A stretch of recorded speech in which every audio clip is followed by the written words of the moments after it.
Hello, everyone, and welcome to episode 117 of Through the Years, the podcast that reviews Ring of Honor show by show from the beginning. My name is Trevor Dame, joined as always by Matt Feuerstein, the co-host of the show. Matt, I always try and think of something to say to you before the show. Sometimes there's like obvious things to talk about, but the thing I was thinking about lately, which is when we first started doing the podcast, I would check listeners fairly often because, you know, your podcast at that point's like a nice new toy. You're like, ooh, is it growing? Is it this many? Who knows? I haven't checked in a long time. For some reason, I checked like one of those unreliable, like chartable.com sites the other day for like, where do we rank on the Apple Podcasts? What I learned is that we went from like 83 to like 64 to like 198 or something crazy. Like it can't be real because this is also weeks after we posted a new episode. But the one day I checked, the thing that tickled me is that we were like right above Ryback and Sabu's podcasts. So, we if those guys team up, we're in trouble. But separately. Yeah. Sometimes I think those lists are like just totally made up. I do think though that, there was a moment where maybe ROH was more zeitgeisty, and like I think maybe we did pass a peak of listenership probably a while ago, and we're kind of settling into a smaller batch of listeners, more loyal group, i.e., you, the current listeners. And we always said we're going to listen. I mean, we're going to do this even if really almost no one listened because we just wanted to watch these old DVDs and talk about them. And this podcast was a fun excuse to do it. So the fact that anyone listens, still we find crazy and we appreciate it. Yeah, and forgot what I was going to say.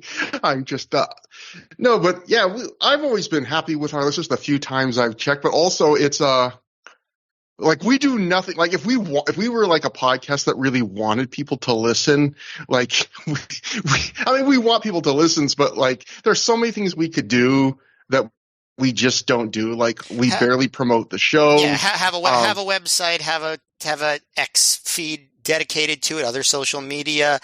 Come up with more promotions.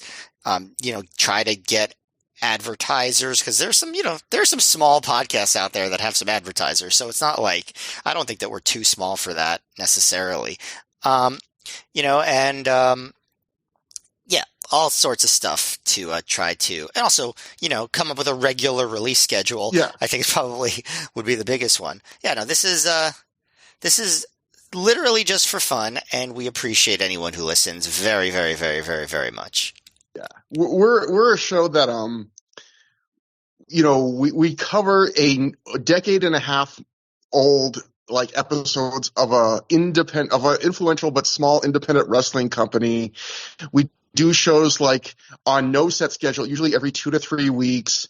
We've turned down like an offer to be on like a fairly big wrestling network. We turned down like an interview that definitely would have got us like lots of listeners for at least an episode. Like, we are the perfect podcast. It's the perfect podcast for two people that don't like a lot of pressure, because we made sure not to put pressure on ourselves to live up to any expectations at all. And we will continue to. And people, that's going to continue. Yeah, it's funny. Whenever, like, on the rare occasion where I do mention this to anybody that I know in my life that, didn't already know that this was a hobby of mine, and I say, like, that's how I describe it. Like, oh, well, I record a podcast about a small independent professional wrestling company and review their events from 15 years ago and more. And they're like, oh, well, that's very specific. And it is. It's extremely specific. Yeah. So as always, since we're already talking about the subject, I'll do the thing I say occasionally, which is, we don't run ads, we don't ask for a Patreon. Not that there's anything wrong with those things, but, if you like the show and you think someone else will like it, you can tell them about it. That's awesome. If you want to do a review, if that somehow helps an algorithm somewhere, or give a 5-star rating, that's great. But really, we're good. we're good. But also, as you know, 5 stars is not the peak anymore because podcasts keep getting better. So the star ratings keep getting more and more and more. Because, as time progresses, we advance in the art form of podcasting. So you have to give more stars. That's how all rating systems work. Don't you? That's how it's worked since like 1981, Trevor. What are you talking about? Matt, I was about to say, I'll have you know, Matt, it's never been a 5-star scale on iTunes. If you really know your history, in 1982, there was a 6-star review on Apple iTunes for a podcast. And so, the scale's always been larger than 5. It's just that there was one 6-star podcast in the early 80s, and then nothing that even got 5.25 for 20 years. That's a very normal way a rating system works. I think our listenership is niche enough that almost everyone gets our joke. But I assume that there probably is at least one person that doesn't.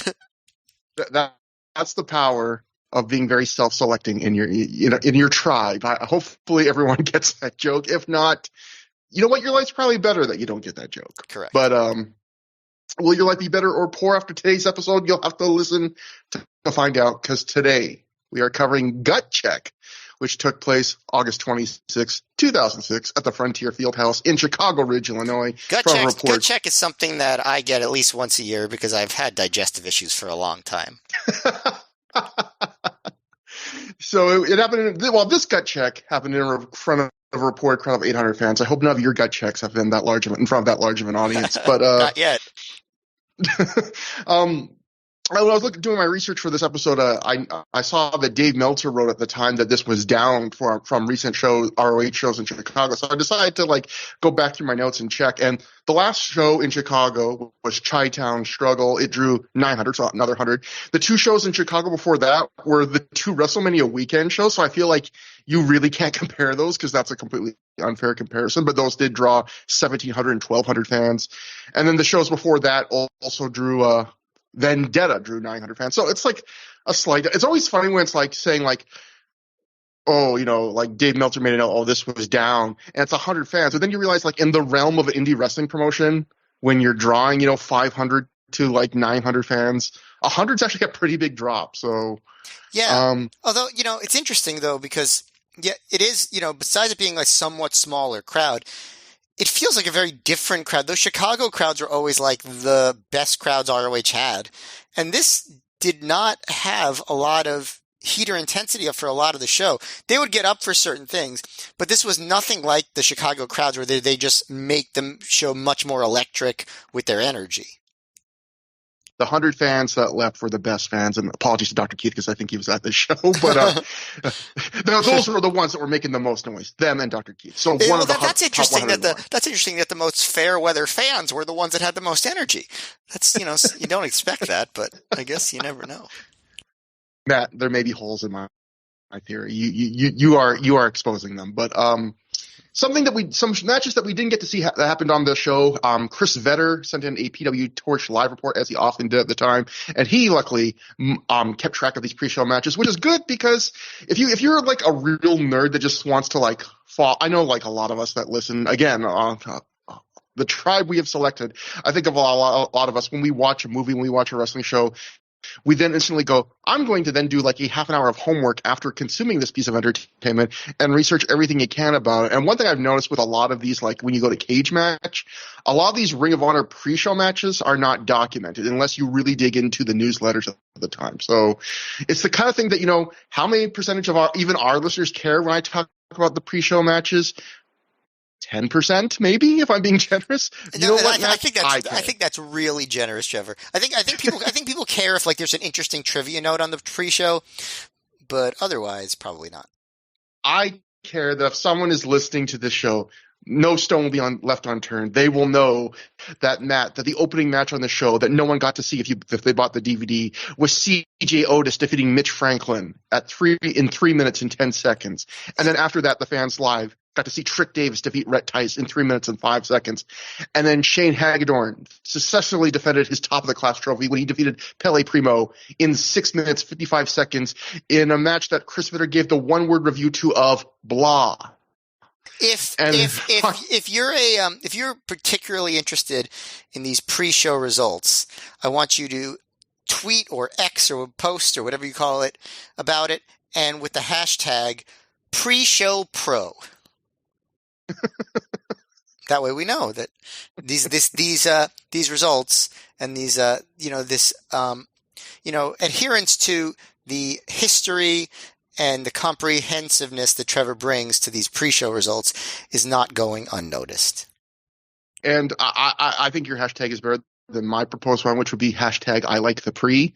So that brings us to a match. Grand Prix, spelled P-R-E. That brings us to a match that was on Cage, and Chris Vitter listed as the opening match, but it was in fact, again, not on the show. My best guess, we don't have the Ring of Honor Wayback Machine. The Wayback Machine does not work for this era of the Ring of Honor website, but I would imagine this feels like one of those matches Ring of Honor was doing at the time where they were filming basically squash matches for some of their biggest stars and then putting them for free on the ROH website as exclusives. This sounds like one of those because this is Davey Richards defeats Alex Sugarfoot Payne in 2 minutes, 45 seconds. Total Chris Vetter route, total squash. Davey Richards challenged the Briscoes to come to the ring right now. They didn't. So, yeah, none of that makes the DVD, but I wouldn't be surprised if that did not make the if that didn't make the Ring of Honor website at the time, because why else would you have Davey Richards wrestle twice in the same night except to say, hey, we're pushing you. Let's get like a little squash for you for the website. But this was also a Chicago debut because he was not on Chi-Town Struggle, so maybe it was to introduce the Chicago fans to Davey. Got to make sure they know that he is a guy who wants to attack the Briscoes and presumably does kicks. But we open with Colt Cabana and Lacey all over each other, not even smooching, but just cuddling outside of the building as an unhappy Jimmy Jacobs looks on just feet away. Colt is bragging to Lacey that he has a love seat, 3 big couches, pillows, and down comforters. All of this seems to really impress Lacey, and I can tell you folks at home, in real life, telling a girl that you own a moderate amount of furniture and a bedspread does not work as well as it does on this DVD. So Gabe talks from behind the camera. He tells Colt, it's time to cut a promo for your world title match tonight. Colt calls Gabe Cock Block Malone and asks if he could get a minute first. Lacey tells Colt she had a really good time with him last night, but tonight's going to be even more special because tonight is the night Colt Cabana is going to bring the world title to Lacey's Angels. Colt just laughs at this. He tells her, let business be business and fun be fun. I don't want any part of Lacey's Angels. He walks away. Lacey gets all frustrated, and she turns and takes it on poor Jimmy Jacobs, telling him that he better take out BJ Whitmer in their match tonight. She then asks him if he has a problem with that. Do you see the power dynamic hierarchy at play here? Where Jimmy, puts Lacey up on a pedestal, while Colt is just sort of like using her and not taking her seriously. It's very nuanced, Trevor. A classic Archie Andrews style love triangle. But Lacey Andrews. Lacey then asks Jimmy if he has a problem because she sees how he's been moping.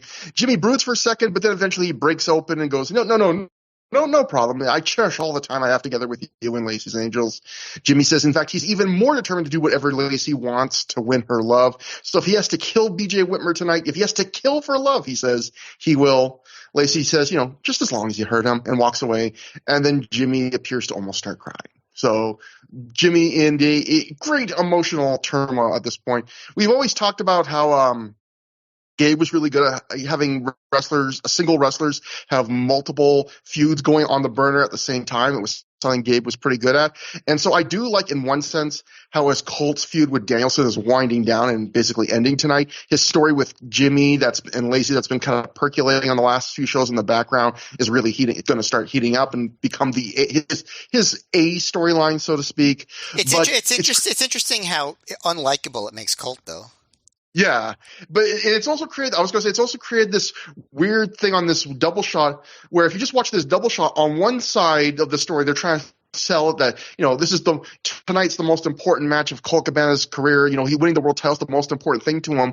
But if you look at the segments on this weekend, most of them are just about how all he wants to do is make out with his new fling, and he really doesn't care. Like, I don't really want to cut. The last night he was like, I got to watch the main event tonight, and then later we see he's just making out with Lacey. Tonight, it's like, oh, do you want to cut a promo about your main event tonight? He's like, can I just kiss my girl more. It's like it's one example where the storylines are kind of working against each other. But although maybe it's by design too. I do Gabe is not put that playing much faith. 4D chess at all times, Trevor. So next we cut to BJ Whitmer backstage, who says he and Jimmy are set to do this dance one more time. In the previous two encounters, things got crazier and more insane each time. And tonight BJ says he's going to push the envelope just a little bit further and put Jacobs behind him so he can start his new chapter, the one where he wins the ROH World title. I just wrote my notes. BJ Whitmer says, we've done this, things have gotten crazier and crazier each time we've wrestled.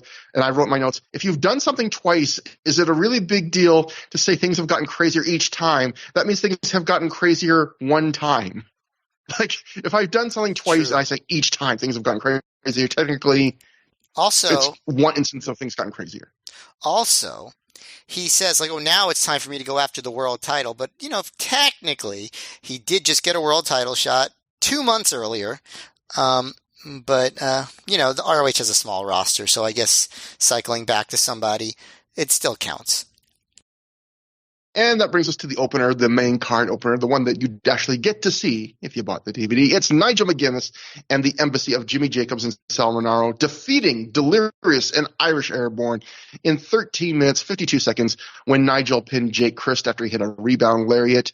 Matt, this is the second straight ROH double shot we've watched. The second straight ROH double shot in a row that happened chronologically, where Nigel McGuinness wrestled Bryan Danielson on the first night, suffered a legit concussion, and then gets booked in a random six-man the next night with the announcers during the match telling us he was booked in this random six-man match because he suffered a concussion and he needs to take it easy. So, a rough month for Nigel McGuinness. What do you think about the match? Yeah, you really cringe when you think about how often wrestlers did that back then, where they just get a concussion and they just wrestle the next night.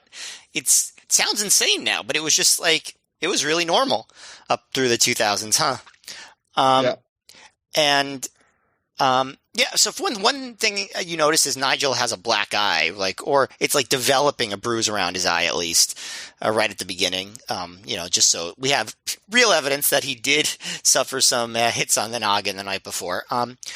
So this is again another show where we don't have Prince Nana or Daisy Hayes.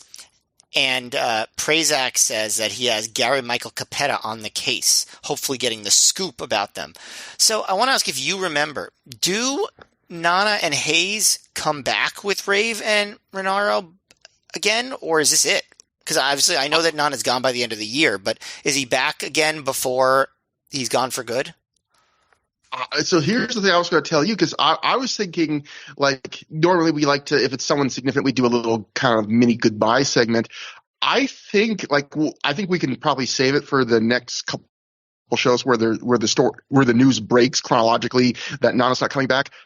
I think we've seen the last of them. I think the UK shows might have been I know when I was looking at the notes for the next couple episodes, it's sometime during the next double shot where the story comes out that Nana's parting ways with Ring of Honor.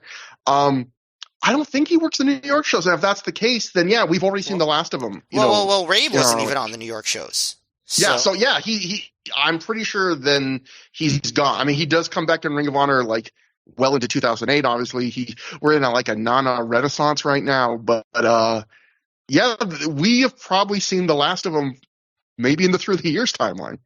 Yeah, wow, just kind of like a inauspicious goodbye. That's crazy. I mean, I think if you listen to the show enough, I think you know that I love Prince Nana, and I'm so happy to see the notoriety and the kind of the spotlight he's getting now. But he was so good throughout his entire run in ROH. I certainly had my criticisms of the Jade Chung storyline, but none of that was, he wasn't the one who booked it. He just played the character to the best that he could. And I think he was always very funny. He was always very entertaining. He always gave it his all. So I know you want to kind of save a bigger retrospective for later. No, we could do it now. Actually, this would probably be a good one too. Actually, now that I think about it, but no, listen, I think probably if you look back, when Jimmy Rave first turned heel and stuff, I don't know how many people really expected him to get over the way he did or to leave the mark in ROH that he did. And, Rave obviously was great in the role, but Nana was a huge part in that, especially early on before, Rave really, became comfortable and continued to develop. So I think he was, one of the top performers in ROH during this era. And yeah, that'll be sad not to have him to talk about anymore. Yeah, he was one of the great managers of Ring of Honor history, and I think he's something that ROH didn't have a lot of in its history, probably, which is like he was the greatest manager in ROH history. I don't even feel like I have to think about it. Like, he was a genuine character in the sense of his mic work is obviously one of his big selling points, but I wouldn't say that he cuts like a good meat and potatoes, like tells you a story, gets you like hyped up for a match style promo, stuff like that. They would even talk about sometimes, like, you would hear like people talk about like Nana sometimes would miss his cue and like interfering or stuff like that. But what made him great is like every moment you see him, he's one of those people that's just entertaining. Like everything he does, from his work at ringside to everything he says to just, look how over he is now in AEW just dancing. He just can't with a dance move. Yeah, he's just great, and especially great because, like, you look at him. If I just describe someone who Prince Nana is on paper, it's a rich guy, a rich heel manager who like buys people to be part of his stable. That's like such a basic classic wrestling manager archetype. But he's just, again, he's so entertaining. Like, his performance is so good that it kind of I don't know. It elevates the trope into exactly. Something special, which is, I think he was something special. I mean, he still is, but in this era, I think he was really special in ROH.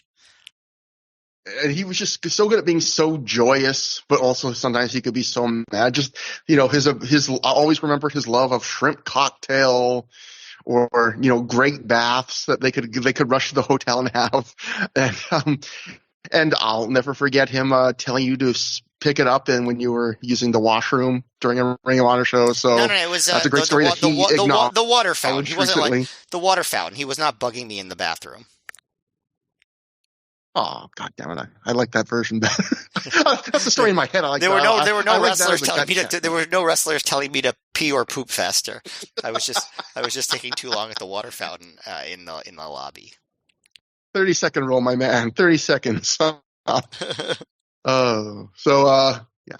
Anyway, man, what do you think of this match? We are in a loopy. I just barely got to the show in time tonight.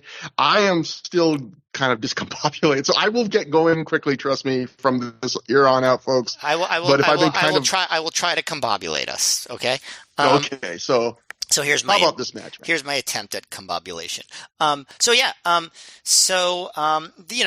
First of all, I think one of the stories of this match is Nigel is in a transition period where he's becoming full babyface. I'd say by the end of the New York double shot, he's just a babyface, no ambiguity. Here he's on the heel team, but he still mostly acts like a babyface. He, like, as he watches the toilet paper shower, he finds it very amusing. He laughs at it. There's a point where he and I think it is Delirious are doing a stare down, and Jimmy Rave jumps Delirious from behind, and Nigel's pretty upset at Rave about that. So he's trying to be an honorable guy while teaming with a couple of dishonorable jackasses, as you might say. That's the story here. At one point, Jared David describes Sal Renaro's ring gear as a, quote, skirt that has been chewed up by a shark, which is very interestingly specific. I wouldn't have thought of that, but I guess it's not an inaccurate description. I thought this was, it's pretty basic, but I thought it was pretty fun. Nigel's pretty popular among the Chicago crowd here. Rave and Renaro did their little goofiness with Rave slapping Sal at different points. Rave is doing some stalling. There's a spot where Delirious is like crisscrossing the ring with Renaro, and then instead he suddenly just like jumps out of the ring and runs around it instead of continuing the crisscross. So they were doing their thing. I thought Irish Airborne looked better than they have in a while here. I thought So in this era, I always thought at the time and now that 2006 Dave Christ looked a lot like 2006 Randy Orton. And I feel like I'm not the only one that thought that. I feel like I remember people saying that at the time. But at one point, Dave hits an extremely nice standing drop kick, which I thought even added to the Randy Orton comparisons to me. Did you ever notice that similarity between those two people? It's one of those things where I don't think I ever did, but now that you say it, I can see it. Maybe you also got to remember what Randy looked like at that time, which is pretty different than what he's looked like for a long time since. So I think that's a part of it. He certainly doesn't look like Randy Orton does now. I thought there was some fun stuff with Irish Airborne doing double team stuff. There was some fun stuff with Sal and Rave doing like 1-2 combos, like Sal hitting a chin breaker and Rave running right into the running knee, or Sal doing a super kick and Rave immediately hitting a spear. I love their combos. I think they do a really good job. There's a really nice spot the crowd goes nuts for when Irish Airborne hit a powerbomb lung blower combination on Renaro. The crowd gets really into Irish Airborne, which again has not been the case for a while. So, you could tell that they were having an above average night for them here. Eventually it gets into a series of back and forths where Delirious stacks the embassy on top of each other, so each member of Irish Airborne can jump off with a double stomp onto Renaro, who's on top of the other two. And then Irish Airborne each do dives onto the embassy members, which leaves Delirious to fight alone with Nigel. And Nigel goes for the rope straddle lariat on Delirious, but Irish Airborne catches him with a double drop kick on the top rope. And Nigel stays up top while Irish Airborne fight with the embassy. And eventually everyone clears out. And Nigel, who's still on the top rope, hits the rope straddle lariat on Dave Christ and then the rebound lariat on Jake Christ and gets the win for his team. I thought this was an above average opener. And I thought that Nigel looked like he was having fun in spite of his injuries, and I thought that Irish Airborne looked good. And Rave and Renaro did some fun examples of their shtick, and it wasn't anything to write home about, but it was also nothing to write home in a negative way about. To write your parents and be like, I just saw the worst opening match. Parents, you wouldn't do that if you saw this match either. So I pretty much completely agree. In fact, you covered most of the things I wanted to say. Yeah, so this was a match where they didn't use Nigel that much. To their credit, like you were mentioning, they kind of turned that into the story, and I like everything that you said that they did there, where I thought was nice that. Yeah, they used this match as, it was basically, when you really think about it, it's like a throwaway match that's just there because you want to use Nigel and, he's hurt, so you can't put him in something big. But it worked really well because, he got to show the different ways of letting you know that, he's no longer a heel. The fact that, like you were mentioning, he's laughing at everyone TPing Jimmy before the match. The fact that he's pissed off when they heel, the fact that Jimmy and Sal don't tag him for most of the match unless they absolutely have to, which protects him in a legitimate way, but also kind of tells the story again of these heels kind of don't like this guy. They realize, he's not really playing along on our wavelength these days. And, then you let Nigel come in for the final 60 or 90 seconds, run wild, pick up the win. So, it's always weird seeing guys suffer big concussions in this era and then wrestle the next night. But I guess they kind of protected them by the standards of the day. The highlights, I like you, I want to make a note of how cool those double teams that Jimmy and Sal do are really cool. And you describe both of them, and they're so simple. I feel like double teams these days are always really, or not always, but oftentimes really intricate or complicated, where these double teams, they're simple moves they do all the time, but they're cool just because they happen bang, bang real quick. And I feel like that's something maybe that wrestlers should think about a little more these days, where it's just cool to see a super kick. If you see a super kick and then a 3-second pause and then a spear, that's not really a great double team. But if it's a super kick and just immediately, sometimes in these when they do these combos, you'll even see it's like Jimmy Rave's just like coming out of frame where you don't even realize that it's going to be a double team. And that looks so cool. It's just it feels so impactful when you do stuff really quick back to back like that. I feel like they were hitting on some good double teams in some of these tag matches lately where they were kind of picking up on, like, if we just hit things like real quick and snappy, it has a bigger impact than just us doing these moves separately. All three guys getting stacked on top, and then the Chris coming off on doing the top rope splash and the top rope double stomp. That was really cool. So yeah, overall, I would say this wasn't anything special, but it's one of those above average little undercard matches that fills out a card and feels like they've done enough to positively contribute to a show. Like, it's more than filler, I would say, but even though technically it is filler, but it's not one of those things where it's like, oh God, this is just a waste of my life. It's like, no, I don't regret the time I spent watching this match. You get and like you were kind of touching on, it's a little sampler, right? You get a couple laughs, you get a couple chances to boo guys, you get a couple big exciting spots near the end, you get a little bit of a few different things. It's a nice sampler. And I also did like, during the handshakes at the very start, Dave Crystal has his hand in the cast. And I love Sal Rinaro's reaction where, like, he notices the cast. He acts like he just realized that he has a cast. And he just starts laughing. I mean, like, the meanest, most, like, immature way. Like, he's just, like, laughing like, you got a cast. And it was so stupid. It was very fun. It was Sal Rinaro at his best. But that brings us to the second match. Jimmy Jacobs, scored to the ring by Lacey, defeated BJ Whitmer in 11 minutes. 1 second with a roll-up. This is hard for me to judge because I would describe this match, Matt, as this was disappointing to me, yet there were also things I liked about it. I've said this with their other matches, and I think it applies here. There's a unique electricity where these two wrestle each other, where you're constantly afraid these two are going to hurt each other or at least try something insane. And while maybe that's not the healthiest vibe to have in matches, I also continue to say it does make them more exciting and feel special. And this match does definitely have that. They definitely do try something that goes nuts. We'll talk about that in a second. I also like that other than that vibe, their matches generally have this feeling that, they really want to hurt each other. It feels like a wrestling match. It doesn't feel like a complete, like, gritty brawl, but it does feel, it doesn't quite feel just like another Ring of Honor indie match on the card either. They do a ringside brawl early, and even stuff like Jimmy Jacobs doing these little showy headbutt variations. Like they're very pro wrestling, but they're also a little bit goofy. But they also kind of feel harsher than just, say, throwing a drop kick. And so I appreciate the vibe of the match in that sense. I would say my issues, though, start with this match. It has a pretty meandering pace at points.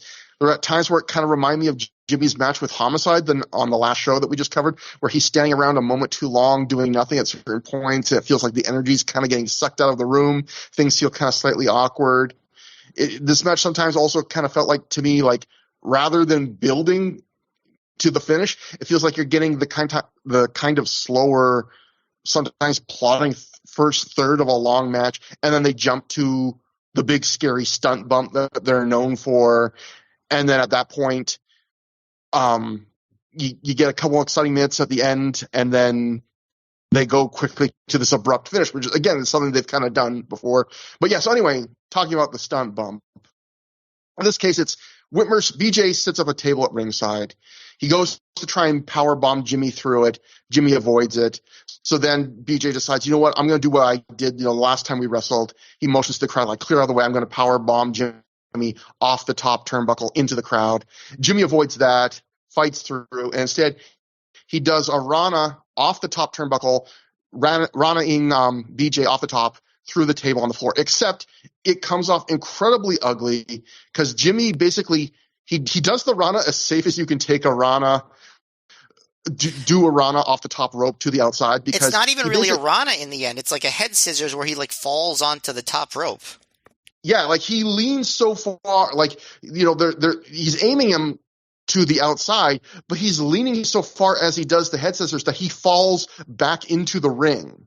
So, he was going way off to the side, very weirdly, because you could tell he was like, I'm not going to fucking fall to the floor again. We've been through that before. So he's doing it way off to the side, so he lands back in the ring.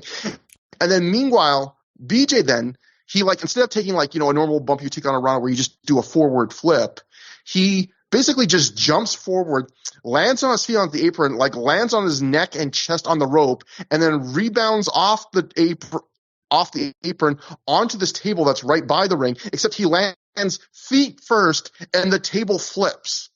Yeah, and it just looks very chaotic. It's basically a botch, but they end up like landing a big bump. Which I guess is sort of what happened in their first match too, but this one does not look as impressive. Yeah, it looks very ugly, but again, kind of meeting that BJ Jimmy vibe, it almost works in their favor because it also looks incredibly dangerous and reckless and like something went horribly wrong. Probably because it did, although I also, again, feel like I rewatched it a couple times. I also don't know how wrong it went because I also feel like a lot of the things that were awkward were probably these guys deciding, let's do a match and not hurt each other like on the big spot because again, I feel like that Rana from Jimmy's probably by design, so he doesn't even have to land on the apron. And BJ's probably even, I wouldn't be surprised if that was him trying to like do the table bump without, basically jumping off the apron to do the table bump instead of just flying off the top turnbuckle to do the table bump, except the table. You kind of have to see it to really get how ugly and weird this came off.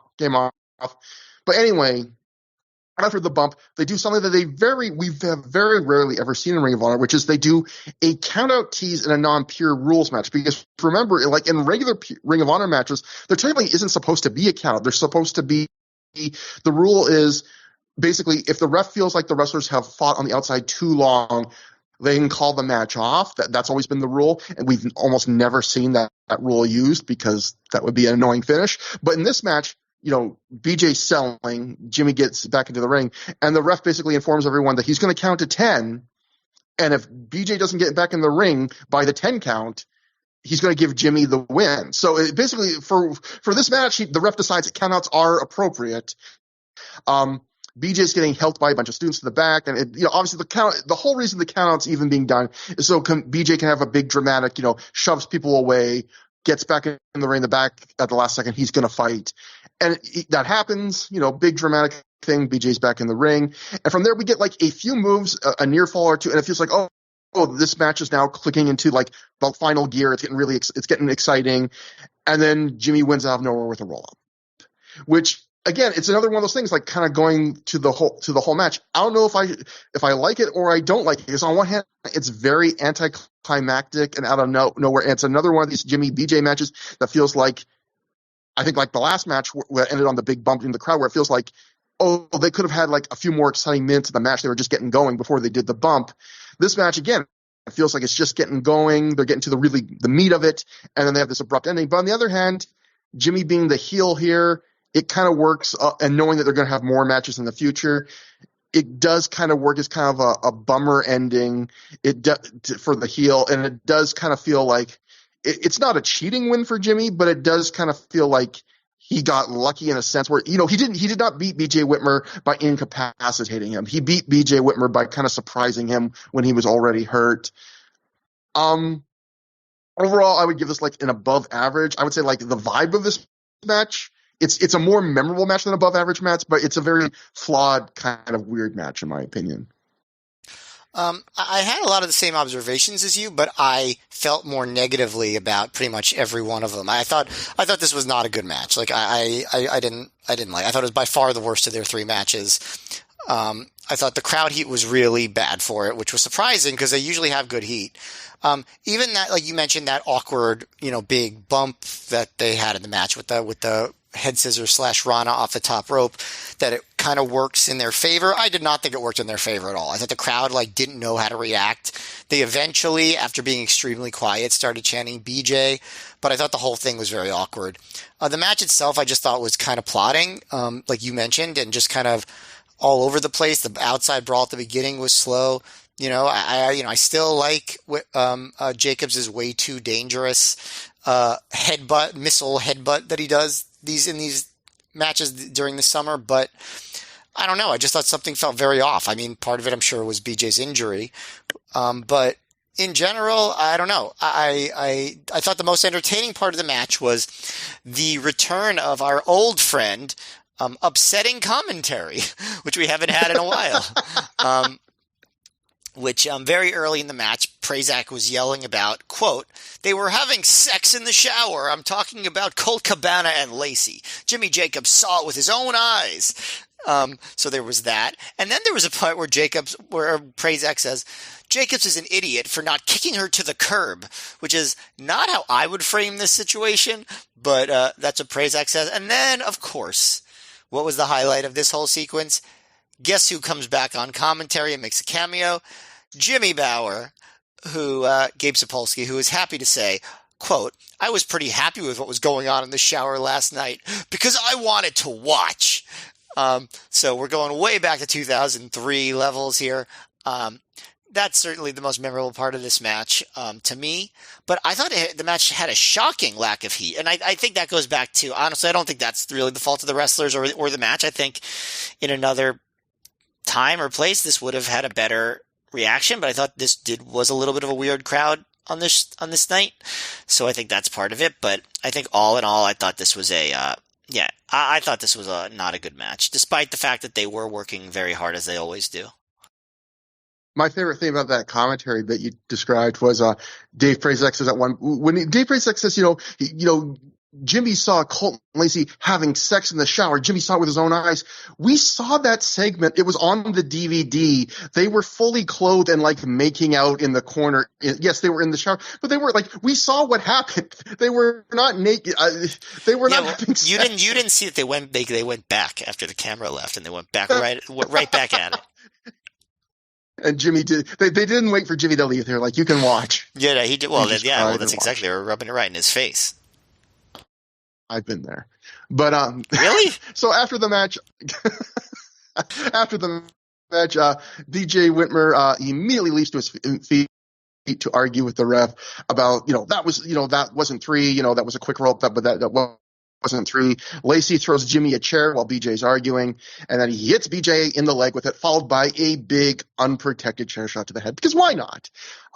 Jimmy then flips off BJ as the crowd chants, "Fuck you, Jimmy." So he is getting a little bit of heat here. Jacobs hits BJ's injured foot with a chair multiple times. Then he does a concerto to the ankle.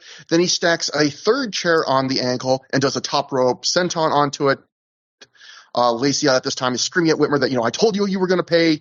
The crowd now switches to chanting, "Fuck you, Lacey," as refs and students check on BJ. And so, this was, for those who are not following the timeline with us, if you want us to explain the reasons behind these things, this was obviously a big angle to write BJ Whitmer out of the company for a little bit as he got surgery for his ankle. He suffered it obviously during WrestleMania weekend, where in the first Jimmy Jacobs BJ Whitmer match at ROH, where they fell off the top turnbuckle to the floor and he broke his ankle, and he basically held on for all this time. This is giving him the out. Yeah, finally. But it's funny because all that, he wrestled all the time in that bum ankle, but he's really only out for a couple of months. I think he comes back in early November. Yeah, I'll go to the news reporting of what happened at the time.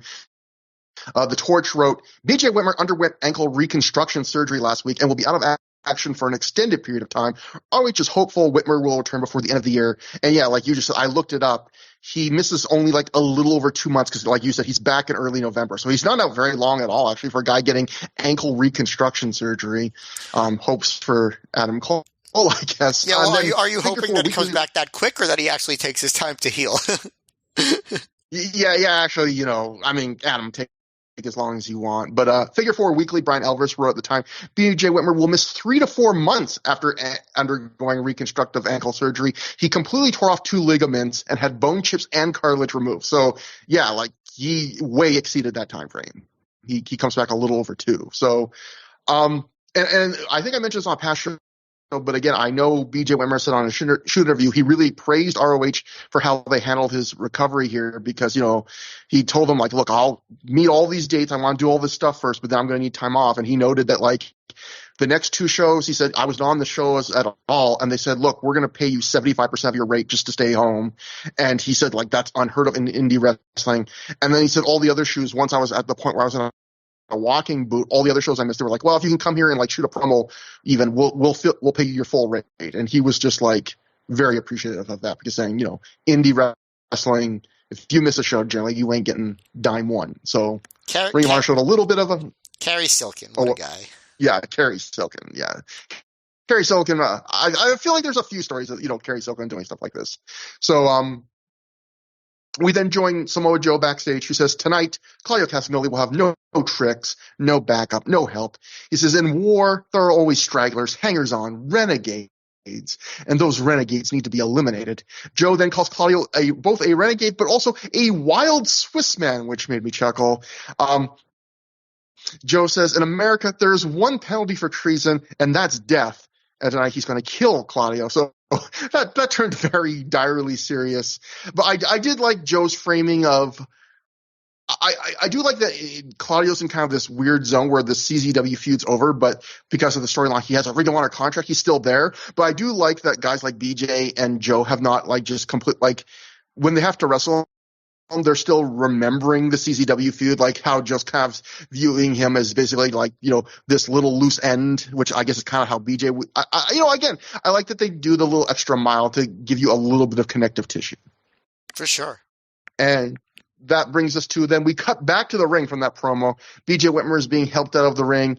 He's carried with his legs elevated off the ground. He can't even put any weight on his feet as, the crowd chants for him. And he just whimpers, just get me to the back, fuck. And it was like, BJ Whitmer, a very tough kind of character. So it was interesting to see him do be almost whiny. Now, I feel bad because look, if my ankle was screwed up legitimately and I was selling an ankle, I would be whiny too. I'm whiny often, not in that situation, but it was interesting to hear BJ Whitmer as you've never heard him before, Matt. But, that was the big selling point for this DVD. Hear BJ Whitmer as you never heard him before for about 4 seconds. So now it's time for Jim Cornette to come into the ring for his first live in-person Ring of Honor appearance since I think Death Before Dishonor 4, which would have been only a month and a half of time earlier, but that also would have been 8 Ring of Honor shows earlier. So in the Through the Years timeline, man, that means 10 years ago. Exactly. We have not mentioned Jim Cornette in decades. Yeah. So first we get Jim Cornette's usual Midnight Express theme that he comes out to in Ring of Honor before it cuts to Gimme Back My Bullets, and then he comes out with, in fact, the Briscoes. So some fans start to boo. Cornette gets to the mic and he tells them not to be like that. A homicide chant starts up. Cornette points out that the Briscoes are here with him not because he's scared, but because Homicide's a nut and he didn't come out here to be jumped on. He came out here to explain some things. He also wants to apologize to some people. Cornette points out that he's been coming to Chicago for 20 years and would like 10 minutes to explain some things. He says, I've been reading online, so all this online reporting about what happened at Death Before Dishonor, and I've been seeing people say Jim Cornette's going to become a heel commissioner. Cornette calls that the most trite, overdone, cliche wrestling business move in the world. He'd have thought that the people that write on the internet would have given Ring of Honor, a promotion known for cutting-edge wrestling, more credit than that. And he thought that those same people on the internet who usually think he's so great, other times would have given him more credit than that. I'm going to interrupt for a second. I'm going to interrupt for a second because I want to know your knowledge of history. So I know that by 2006, a heel authority figure was overdone. But before, let's say, Eric Bischoff in WCW in 96, how common was it in, mainstream American wrestling, to have heel authority figures? In the 80s or early 90s or in the territory era? Was that a overdone, hacky trope, or did it really become a thing during the Monday Night War era? I really don't think it was. I mean, I'm sure there's always examples of everything. But when you think about even just in our lifetimes, if we would say like you just mentioned, I think that's a good starting point. We would say the first of kind of the modern era in a big company, heel authority figure would probably be when Eric Bischoff joined the NWO, right? And then you think about before then, the authority figures in WCW and WWF in the 90s before then were always the babyface guys. That was Jack Tunney, Gorilla Monsoon, I feel there'd be authority figures. Feckless, but not heels, Exactly. Yeah. I was going to say there'd be authority figures that fans would boo or dislike, but more, you weren't supposed to dislike them, or maybe you were, but they weren't because they were evil and doing machinations. It was because sometimes they would be kind of portrayed as, like you said, feckless or incompetent or just but they were never openly cruel or and then you think of the 80s and stuff like that. No, I really don't think and then it became more of a trope. But I think people just got so sick of it. I think guys like Vince Russo just hammered it to death, right? With like all the stuff like, the powers that be. I mean, WWE too. Like WWE was like absolutely addicted to it for decades. I mean, once the Vince thing became successful, I mean, yeah, it became just this massive thing. And it's weird because I feel like there might have been something we read once a long time ago. I vaguely recall this, but I don't remember for sure if it was something we read. But I think I heard something about like Ring of Honor early on was like, yeah, we're not even going to have a commissioner. It wasn't even really till Cornette that they kind of broke with it, like years into the company, which is crazy when you think about it. Because again, going to what you said, Ring of Honor started in 2002. Like there hadn't been that many years of like overbearing commissioners in pro wrestling, but it was already overdone to such a point that like Ring of Honor already felt like, there's fatigue from this. Like people don't want to see this. AEW has been, for all the criticisms you can make about AEW, so far they've avoided that. Yeah. And so we go back to the Cornette thing, and thank God for the break because there's a lot to this Cornette thing. Cornette goes over, he basically recaps the entire CZW ROH feud. He talks about, how he got his tooth knocked out during a CZW ROH wrestlers brawl.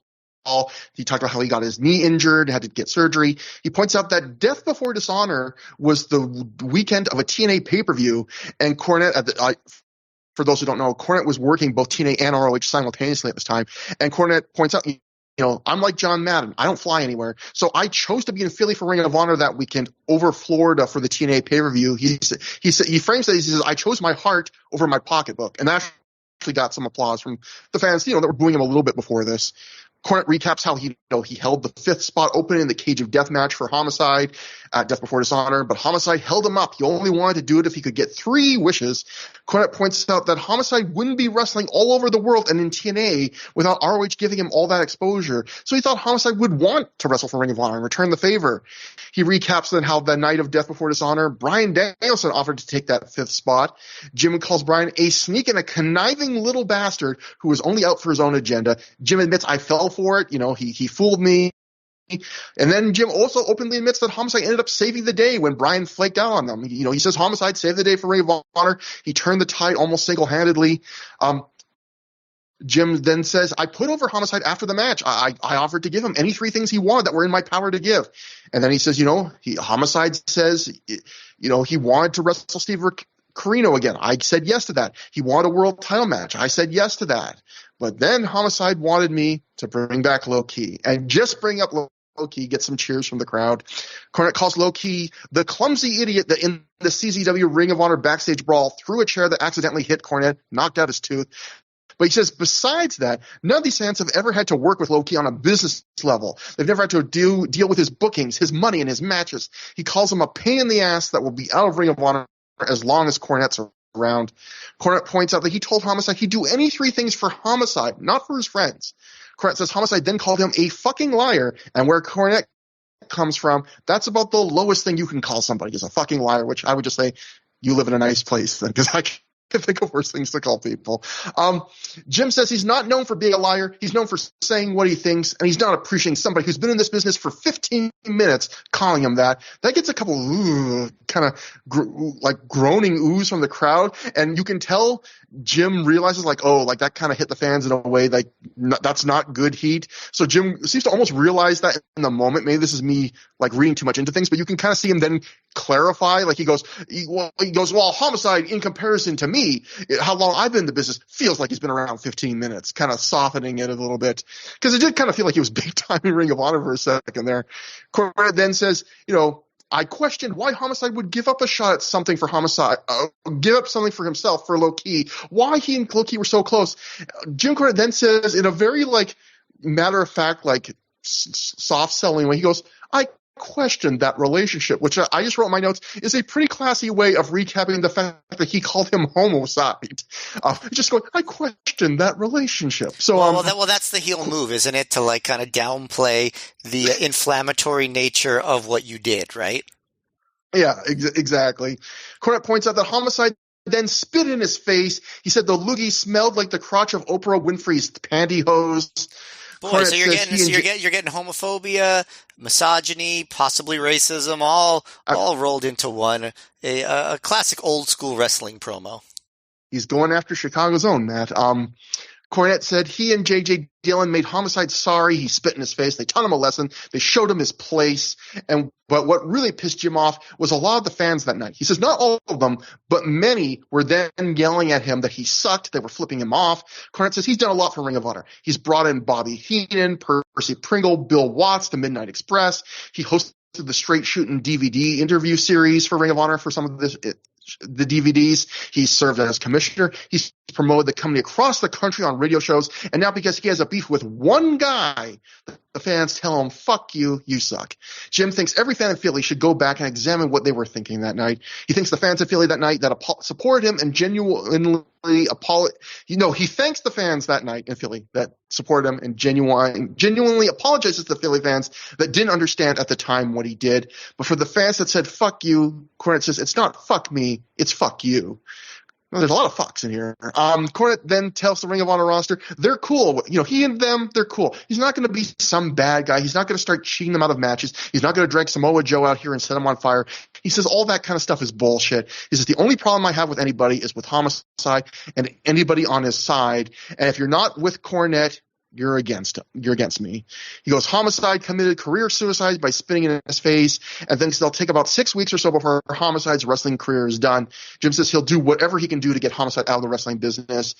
Jim thanks everyone that applauded him tonight and says to all the people who want to mull over what he said tonight and that haven't made a decision about Cornette yet, he can respect that. But anyone that wants to cuss him out or flip him off, again, it's not fuck me, it's fuck you.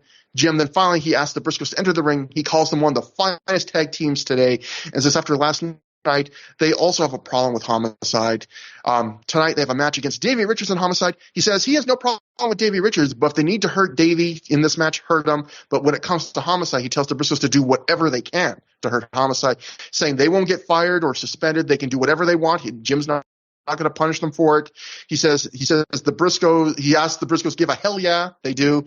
Jim announces the match is starting right now, and he just tells them, have fun. And I have some thoughts about this promo, but I've talked so long recapping, Matt, you should definitely get to talk first. I'll just note, I was going to ask you, Matt, I think this might have been the longest promo we've ever seen through this. This might be the longest promo in Ring of Honor history. This was a 17-minute in-ring promo. It's very funny because when he said at the beginning, I just need like 10 minutes of your time, I'm like, 10 minutes, that's an exaggeration of how long this promo is going to be. And then I was like, oh, no, wait, it was longer. First of all, second basically match in a row where there's like a heel manager type who's like, yeah, my guys, I want you to hurt this other person. Of course, only one of those matches actually involved an injury angle, but I thought that was interesting framing. I've been fairly critical of a lot of the promos that Cornette cut during the CZW feud just because I thought they were tonally off. But objectively, they were all excellent promos. He did a great job. Jim Cornette's one of the great promos of all time, and his delivery was great. His intensity was great. I thought this promo was actually like a bad promo. I thought that it meandered. It was too long. He spent a lot of time just recapping stuff that you could just watch on video for no reason. And I thought the whole framing of I'm not going to be a heel manager. It was too much considering that it was basically had all the heel commissioner. It basically had all the trappings of being a heel commissioner. I'm only going to, feud with the guys I'm feuding with, but also if you say anything against me, I hate you. I just thought it was totally unnecessary and very uncreative coming from a guy who was always, even when I didn't always love what he was saying, a creative and dynamic promo. So I thought this was a pretty big swing and a miss for Jim Cornette and for the storyline, which I thought had already lost a lot of momentum. And I think this really did not help. I thought this was like a lot of Jim Cornette Ring of Honor stuff where it was really well performed in some respects, but it felt a little out of sync with the promotion and its fan base. I find Cornette is excellent at recapping the events of the last few months. He does, I really appreciated him when he was doing that segment of the promo because I think a lot of people, when they have to recap things in storyline and wrestling, there are people that are really good quote unquote wrestling actors. Like there's a certain kind of acting skill for wrestling, but I feel like a fairly rare skill in wrestling is like getting across certain bullet points that you need to get across that you've probably been told to get across without seeing robotic. Like I think Cornette's really good here about like actually, it doesn't feel like he's just reeling off like I have to remind you of this and this and this. It feels like he's really taking you through it and he's acting emotionally to each one and he's giving observations about them. And so I like that, but it's, and he's got a great delivery, but the substance is what's the problem here. Like first off, the whole bit about how he wasn't going to become a heel commissioner and he and Ring of Honor are too smart for that. That felt like a little. Are you like me? Like that felt both like a little too fourth wall breaking and a little too like self-congratulatory. Like Ring of Honor like. Yeah, self-congratulatory because it was, I mean, they didn't do anything differently. Like this is exactly what Vince McMahon was at the beginning too, as far as being a heel, It just was a weird thing to frame, like to start off where he's like, I've heard people say that we're going to do the heel commissioner thing. We're not going to do that. Or don't you think we're better than that? And it's like, did this really need to be part of a 7-team? You could have cut this part where you kind of browbeat people for daring to think that there might be a heel commissioner storyline, which by the way, you're kind of doing anyway. Kind of. I think he's trying to walk a line. No, it's the disingenuous line walk because he immediately just becomes a heel. I mean, he's trying to be I think he's legitimately trying to be a heel commissioner for one wrestler, which is like an interesting thing. Maybe on this night that's true. It doesn't. I mean, by the time we get to New York, he sure is shitting on the crowd, and like, you know what I mean? Like, yeah. Which is 2 shows later. Yeah, and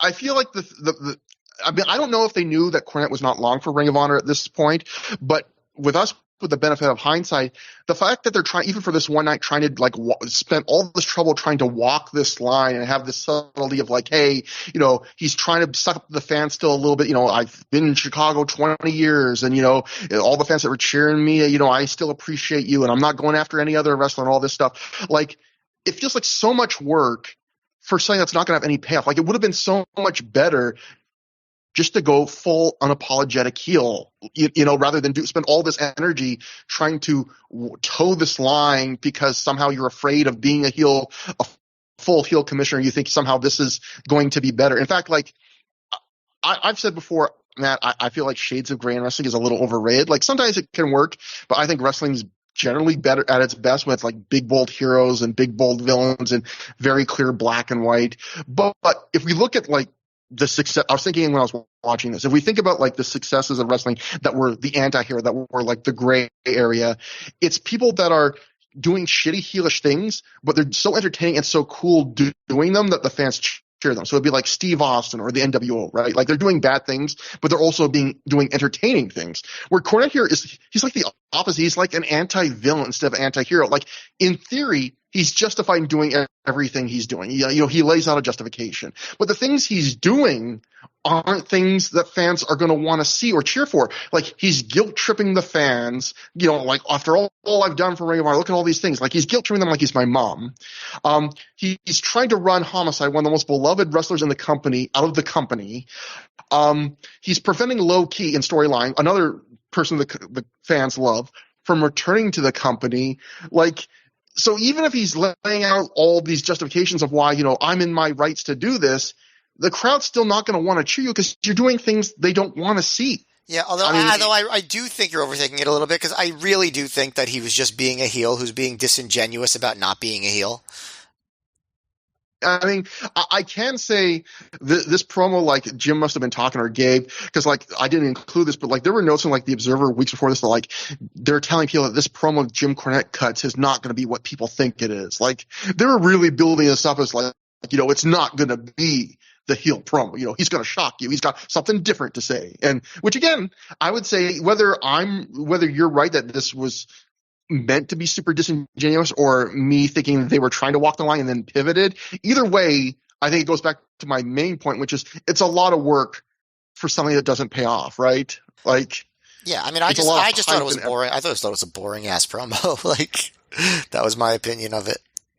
Yeah, and I think it comes across when you watch, like when you listen to the reactions.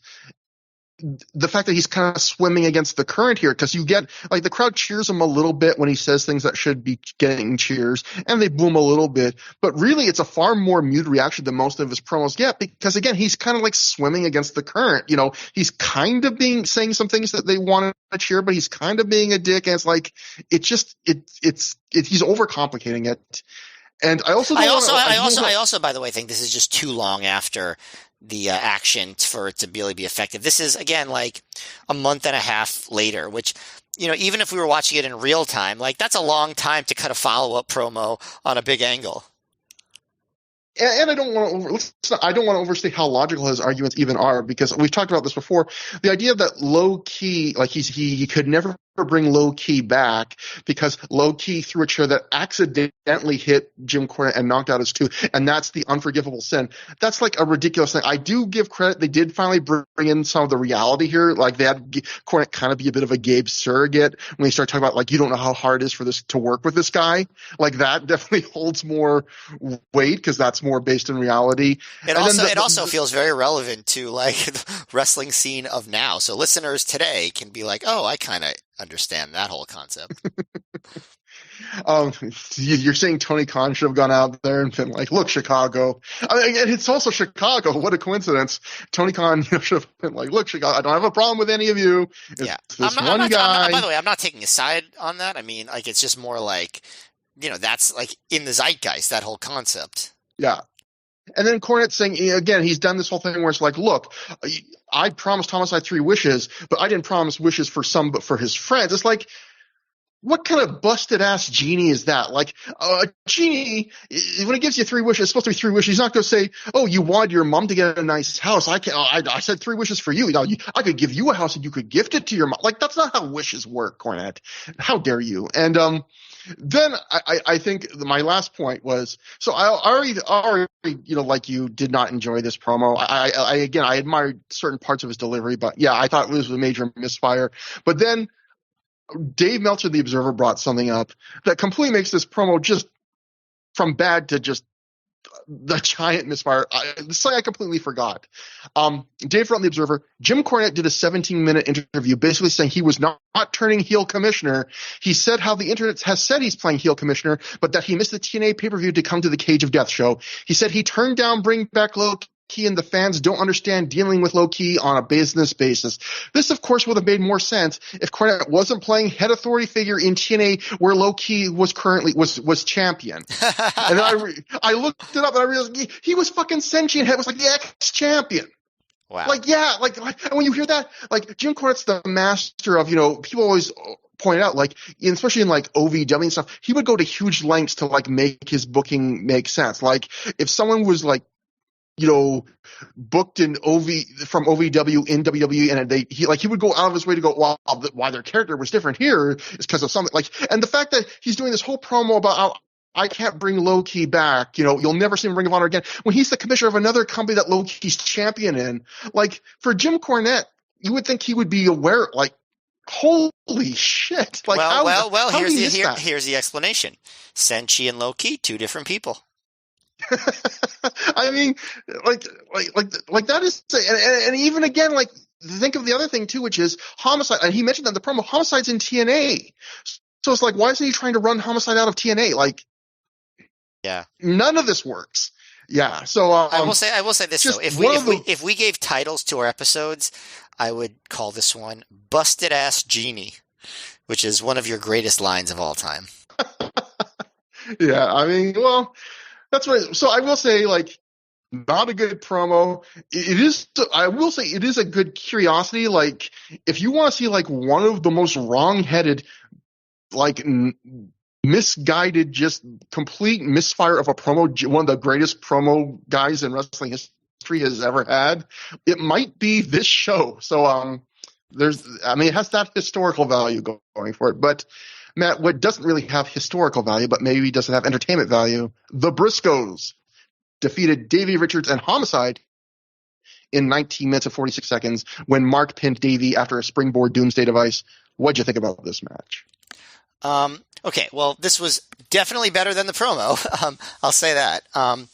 By the way, one line that I did want to mention from the promo that we glossed over that I thought was funny was when Cornette said, "Homicide committed career suicide." That one's a thinker. But see, you thought about it.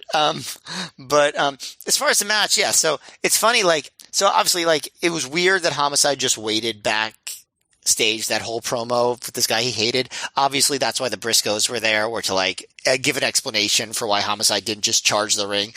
But still, he did eventually just charge the ring anyway. So you'd think that he wouldn't be so polite to wait for Cornette to be done with the promo, but he charges the ring, gets booted down by the Briscoes, and then Richards runs out to even the odds.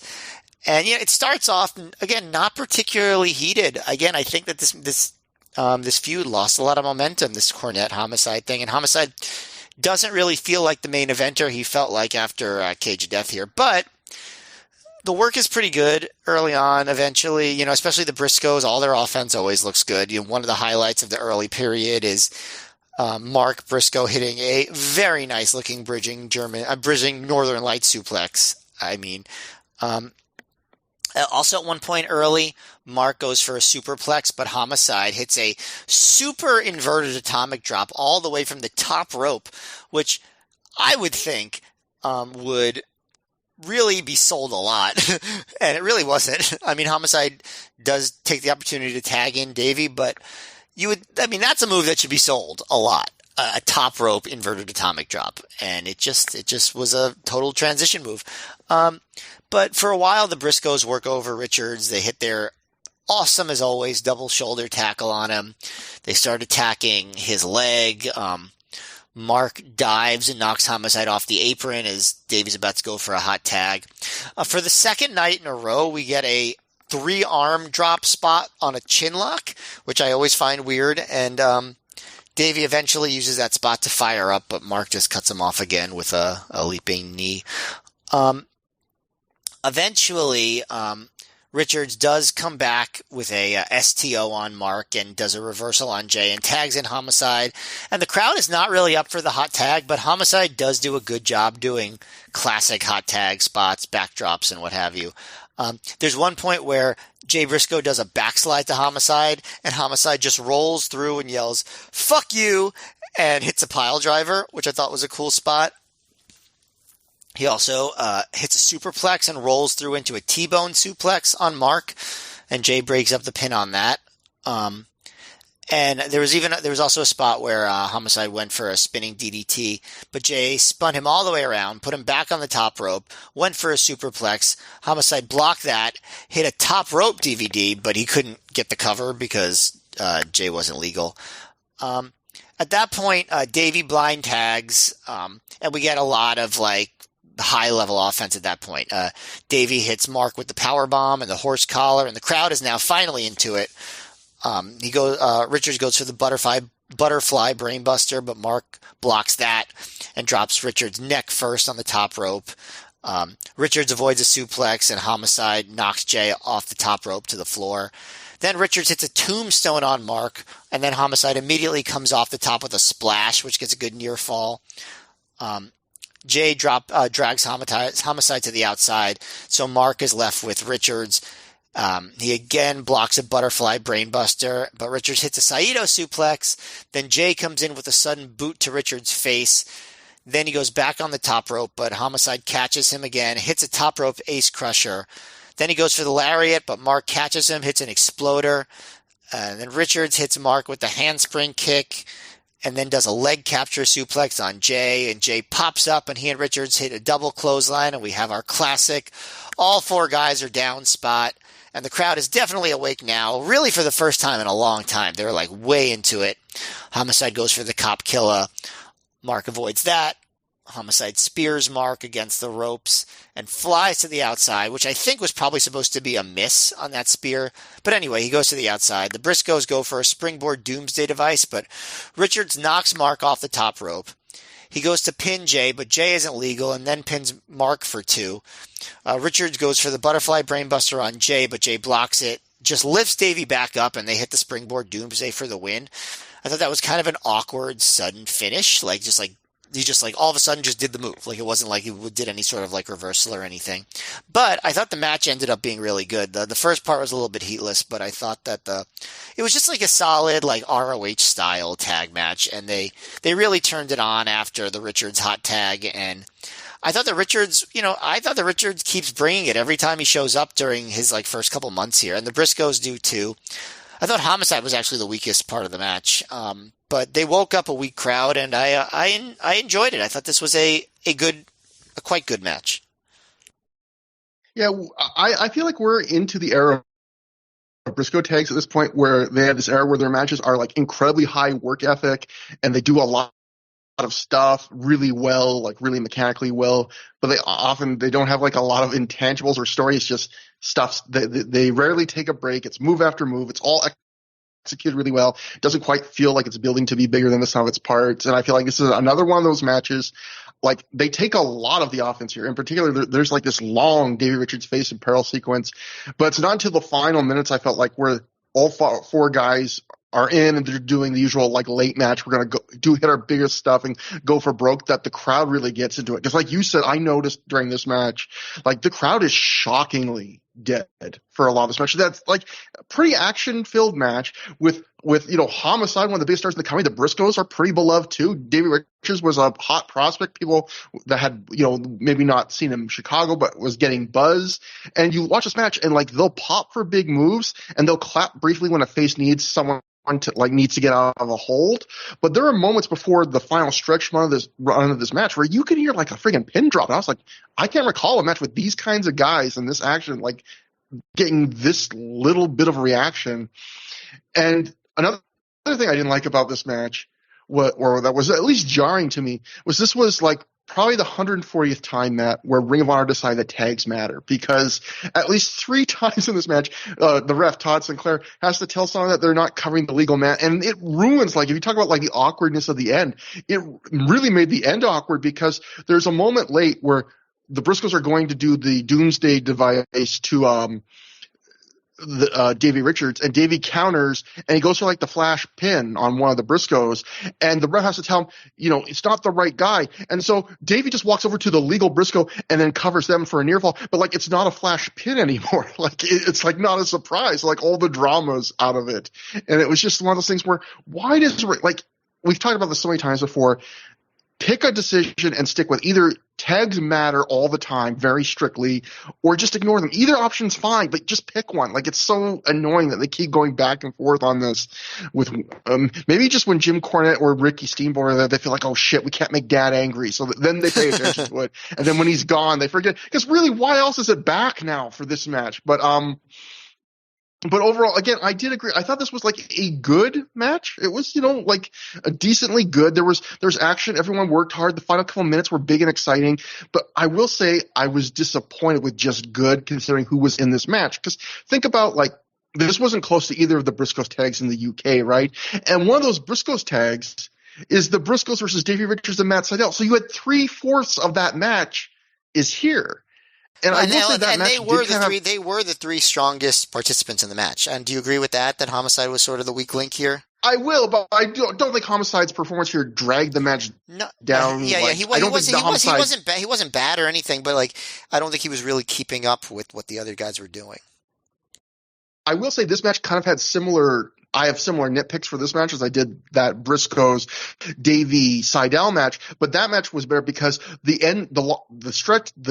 final stretch of that match was so long and so good to me that just like redeemed anything that I kind of quibbled with it earlier. Where this match, it's not nearly as long or as good, that exciting final stretch. I will tell you what I think my favorite part of this match is, Matt, which is, okay, it's a 2-part thing. First off, at one point, Homicide throws his bandana at Todd Sinclair over a near fall, like he's mad that the near fall didn't go his way. And I wrote my notes, is it just me, or does it make a surprisingly loud slapping sound? Like, it doesn't sound like a piece of cloth. Like, you can hear like a slap when it hits him. So anyway, that sets up the moment I like. It's just a little dumb moment, but I like later on, the ref does a 5 count to Mark Briscoe because he's choking Homicide in the corner, and Mark yells at Todd Sinclair, goes, but he threw his bandana at you, and the crowd starts laughing. Like, he's trying to say, like, you should be okay with this. He threw his bandana at you. I just love that. That was so Mark being just in the moment. I love little things like that. I thought it was very cute. And after the match, the Briscoes leave. The crowd gives Homicide a nice chant. And then Homicide, in a very gracious, very babyface thing for the normally kind of cranky anti-hero Homicide character, he, like, points to Davey Richards and, like, prompts the crowd basically to give Davey a chant and gives him the spotlight, which they do. And then they fist tap despite the loss, and Homicide then leaves, and he has a bleeding mouth during the match. So we had our big in-depth conversation, I think, on the last show, Matt. Would you use the toilet paper that the fans threw? Homicide would be a yes to that, because he takes, like, a random roll of toilet paper that's on, like, the floor of the building and uses it to, like, sop up the blood from his mouth. So Homicide, we use that toilet paper. I mean, that's like, you're putting it on, you're putting whatever germs there on an open wound and putting it in your mouth. So it's like you get all the possible vectors of infection. These wrestlers, Matt, they're risk takers of the highest order. That's right. Next, it's intermission. We join Dave Prazak backstage. He has an update on BJ Whitmer, who he says has a severe ankle injury and is being taken to the hospital. An ecstatic Jimmy Jacobs walks in at that point. He says he did that. He did it for Lacey. He did it for the power of love. He says the sins of the flesh go down to the adoration of the heart. He starts to sing, "Love, lift us up where we belong." If you can tell, I was going to start to try and say that, and then I thought better of it. So if you really want me to, Trevor. Matt, I would do a lot of things for your love, but I won't do that. And okay. So anyway, Jimmy just walks. But wait, him singing that little bit of that chorus did send me into a little bit of a Wikipedia wormhole, where I started to look up information about Jennifer Warnes, who was on the duet of that song with Joe Cocker, and I found out some interesting stuff that I did not know about her. For instance, quote, in 1985, she recorded a duet version with B.J. Thomas of the song "As Long as We Got Each Other," the theme for the TV show Growing Pains, if you remember that song. As long as we got each other, we got the world spinning right in our hand. So anyway, so it was used as the opening theme for the second and third seasons. And for the fourth season, the song was once again re-recorded with Thomas and Dusty Springfield. Trevor, did you know that Dusty Springfield was singing the theme song to Growing Pains on the fourth season? Matt, I did not expect for us to be talking about Dusty and BJ on the show and a completely different Dusty and BJ. That's right. You have shocked me. That's very clever. But did you? Isn't the big thing about Growing Pains too? Like, I definitely did not know that stuff's crazy. But also, isn't the big thing, like, the thing that people always say about the Growing Pains theme is, like, did you know Alan Thicke wrote the theme? Like, isn't that a thing too? Well, like, he wrote themes for other shows too, and I'm pretty sure he sang the Different Strokes theme song. But so there's more trivia for you. But here's this. But Dusty Springfield, that's like a big deal to get to sing your sitcom theme. Like that's a pretty big get, I think. That was right around the era where she also did her famous duet with the Pet Shop Boys, right? What have I done to I deserve love that this? They kept re-recording the theme too. Like, it wasn't good enough for it. Like, he was like, we could do this better. We could get a bigger name. Like, well, that was like the peak era of, like, putting effort into sitcom theme songs, right? I mean, so many classics from that. I mean, the Cheers theme, come on. So anyway, after that fourth season, one that had Dusty Springfield, then Jennifer Warnes made her return for the fifth season, that version, and the seventh final season of the show. Doesn't say anything about the sixth season, so now I got to go back and figure out who was singing that one. But here's this. Okay, so not only did she sing "Love, Lift Us Up Where We Belong," not only was she on the Growing Pains theme, but the same year she recorded vocals for Leonard Cohen's record Various Positions, getting equal vocal credits with Cohen in the inside booklet. Trevor, that's the album that has the original version of Hallelujah on it. And she's getting equal vocal credits to Leonard Cohen while also singing the Growing Pains theme, which is, I mean, that's a surprising combination of accomplishments in one year. And the last thing in this paragraph, it says, after releasing a praise tribute LP of Leonard Cohen's songs in 1987, Famous Blue Raincoat, to which Cohen contributed 2 new compositions, First We Take Manhattan, which featured Stevie Ray Vaughan on guitar, and Ain't No Cure for Love, she contributed vocals to Cohen's 1988 hit LP, I'm Your Man, most notably to Take This Waltz and Tower Song.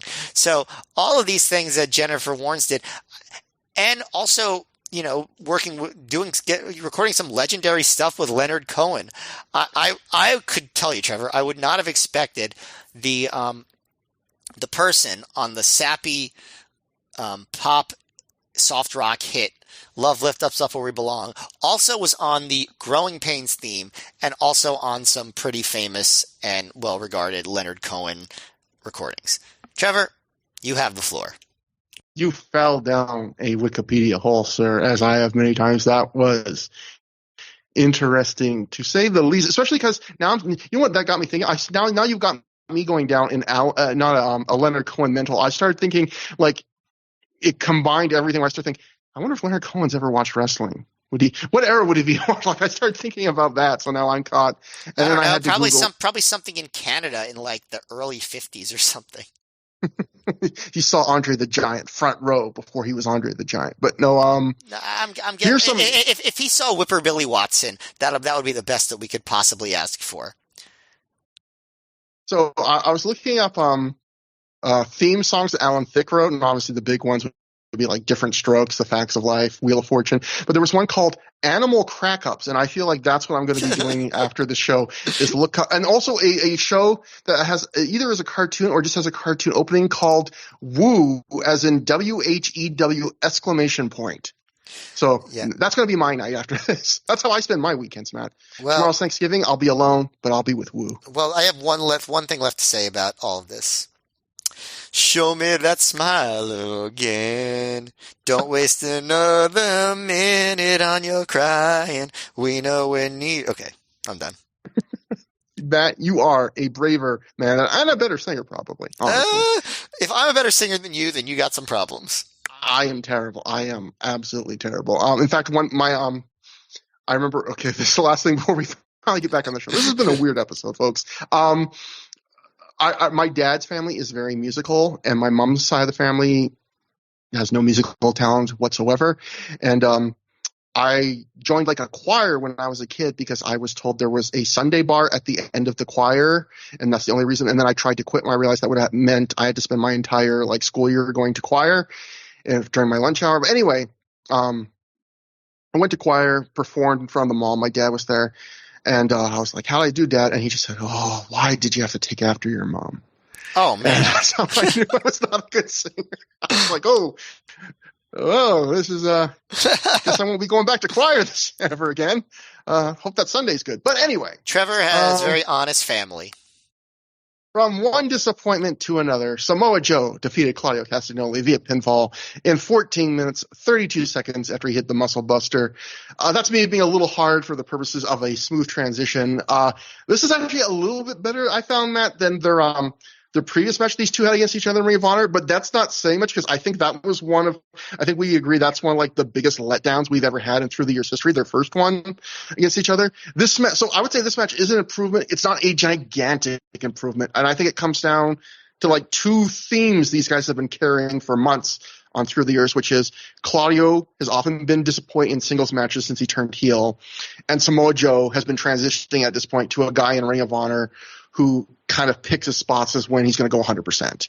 And I felt like this match is another good example of Joe on autopilot. He does a decent effort here. And I do kind of feel guilty like talking him down in that sense because I feel like Joe on autopilot is still pretty good. Like, think about like this is why we can all like a typical Samoa Joe match. And then I realized a typical Samoa Joe match in this era still has him doing like the big elbow tope suicida to the floor, doing the big jumping enziguri. Like those are big athletic spots for a guy Joe's size, and those spots are just like expected, like come standard. Like even in a match where you go, oh, Joe's working at like 70%.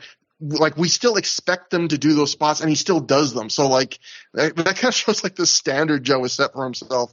But I would just say why it's Joe on autopilot, because like you're not seeing a lot of brain power or invention from Joe here. Like he dominates Claudio early, he gives Claudio the middle of the match, then he comes back at the end for the win. He hits mostly everything he does here is just like normal signature spots you'd expect him to do.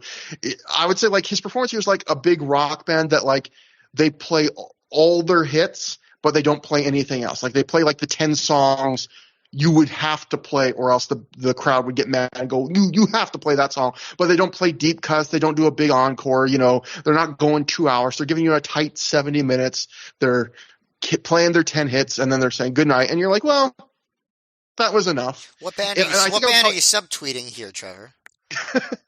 I feel like we would maybe appreciate, or I would appreciate these Samoa Joe matches if we weren't watching every single match he's ever done in the company in order, because we've seen a lot of this now, right?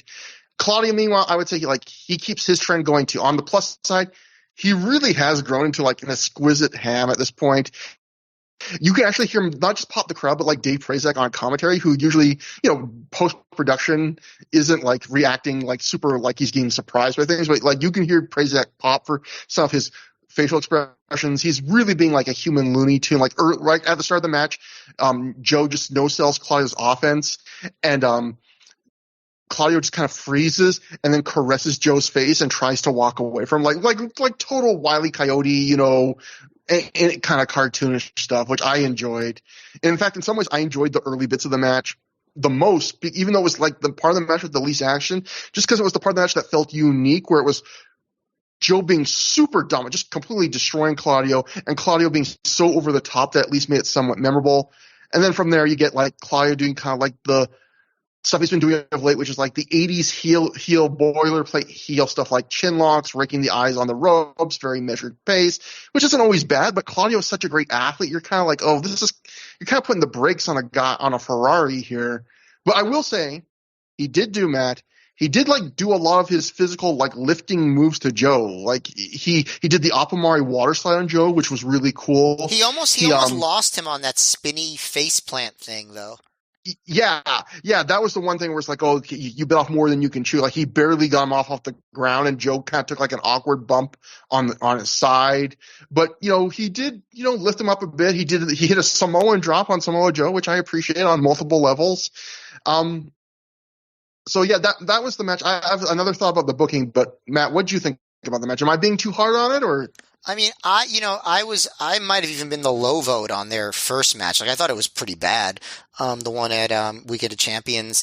But I think I did like this one a pretty decent bit more than you did. I think it's probably like equivalent in the inverse of you and me on the Whitmer and Jacobs match. I thought this was a solid match, and I wasn't disappointed because their first match kind of sucked, and so I didn't have super high hopes. I'm still kind of find it weird to watch Claudio be the, you know, chicken shit goofball heel, like, you know, that's kind of being dominated by the big guy because of the persona we've seen him in for so many years as being the tough big guy, you know, like it's weird to see that role reversal, you know.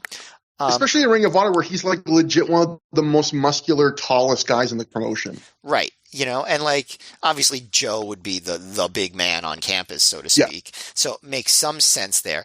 But I just thought Joe looked like he was having a good time. Like they did wrestle in a physical way. You know, wasn't their most creative or physical match? No.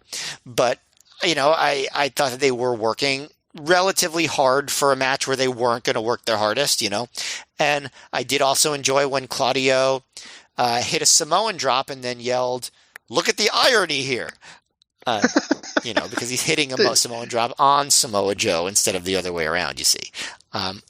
So I enjoyed that. I thought Joe's ole ole kicks were like above average. I thought Claudio did a really nice bump after the second one, going all the way into the front row. There was also a weird moment where it seemed like Samoa Joe was walking around telling the members, almost entirely male members of the front row, to lift up their shirts. And I couldn't figure out what he was doing or why, but he does hit a third ole ole kick. So if anyone knows why he was telling everyone to lift up their shirts, let me know. I mean, not, you know, I don't know, but he seemed to be doing it. But yeah, Samoa Joe has been canceled, Matt. Yeah, I don't know. But yeah, I thought they worked hard and had a good match that I think got the best crowd reactions from beginning to end of the night so far, just in terms of like consistency. So yeah, I thought this was a good solid match. So the part I was going to talk about, and I mean, I did think it was a little bit above average. I guess again, I am always a little let down because I have high expectations for these guys. But I have a feeling like like I have a feeling you'll agree on this. If these guys wrestle AEW today, it would be way better than either of these matches they've had here, right? Like, I mean, I can't see it not being probably. I mean, I think it would be more athletic and it'd be faster. Um, it would certainly be better than the first one, but you never know. I mean, there's all kinds of shenanigans and stuff. So yeah, who knows? I mean, I think they would probably want to prove something.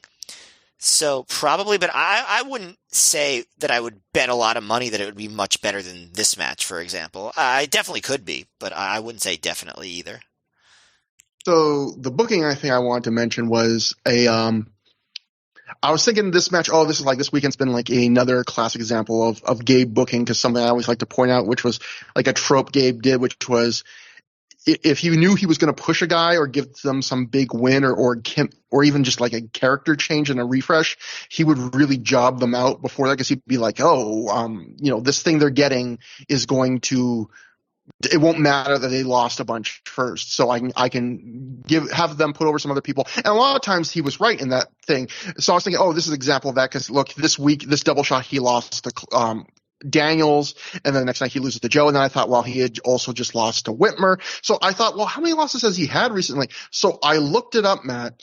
Do you know how many singles matches Claudio had lost in a row at Ring of Honor up to this point? Oh, geez, no, I haven't been keeping track.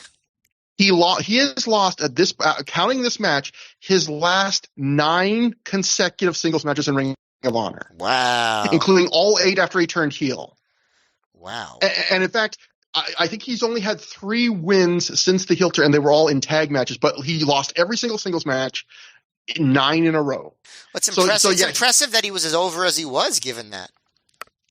Yeah, so it is really wild that, like, we talk about like booking these days, and maybe we don't analyze this booking as much because like our shows are so spread out far apart. But like, he's about to become tag team champion, and he's losing everywhere you turn. But that was kind of Gabe's booking sometimes. And this was one of a couple of things tonight where there's been happening recently on Ring of Honor shows we've been covering, which is like promos that build up future matches that do not make the DVD. So this is from the Observer report. Joe beat Castagnoli using the Muscle Buster. Post-match, Joe challenged Bryan Danielson to a title match in Chicago on October 28th. He made reference to a 60-minute draw in Chicago in 2004 with CM Punk, which led to chants for Punk. Joe said that the crowd should leave Punk alone since he's now fighting vampires. Which, of course, for those who don't know the timeline, this was when Punk was in ECW, the early WWE ECW, and they had like Kevin Thorne, the vampire gimmick. Remember all the crazy gimmicks, Matt? So, but none of that makes the DVD. No challenge to Danielson or anything. That brings us to our next match. The Ring of Honor World Tag Team titles were successfully defended when Austin Aries and Roderick Strong defeated Christopher Daniels and Matt Sydal in 22 minutes, 3 seconds when Aries pinned Daniels after he hit the 450 splash. Matt, what'd you think about this? I mean, it's another tag match on the show. It's Tag Wars, Matt. That's a different Ring of Honor show. I don't know where I was going, Matt. I am off today. My brain is. Help me again. You're doing fine, Trevor. But no, this is you're right. It is another tag match on the show. So what are you talking about? You're off today. You were exactly right about this being a tag team match. That moves happened here. Yeah, I thought this is actually kind of similar to the Homicide and Richards against the Briscoes match in that like it started out with not having the most heat, and then like it built and built and built, and that final sequence really got the crowd fairly electric. But I thought it was better in each segment of that, like better at the beginning, better at the end.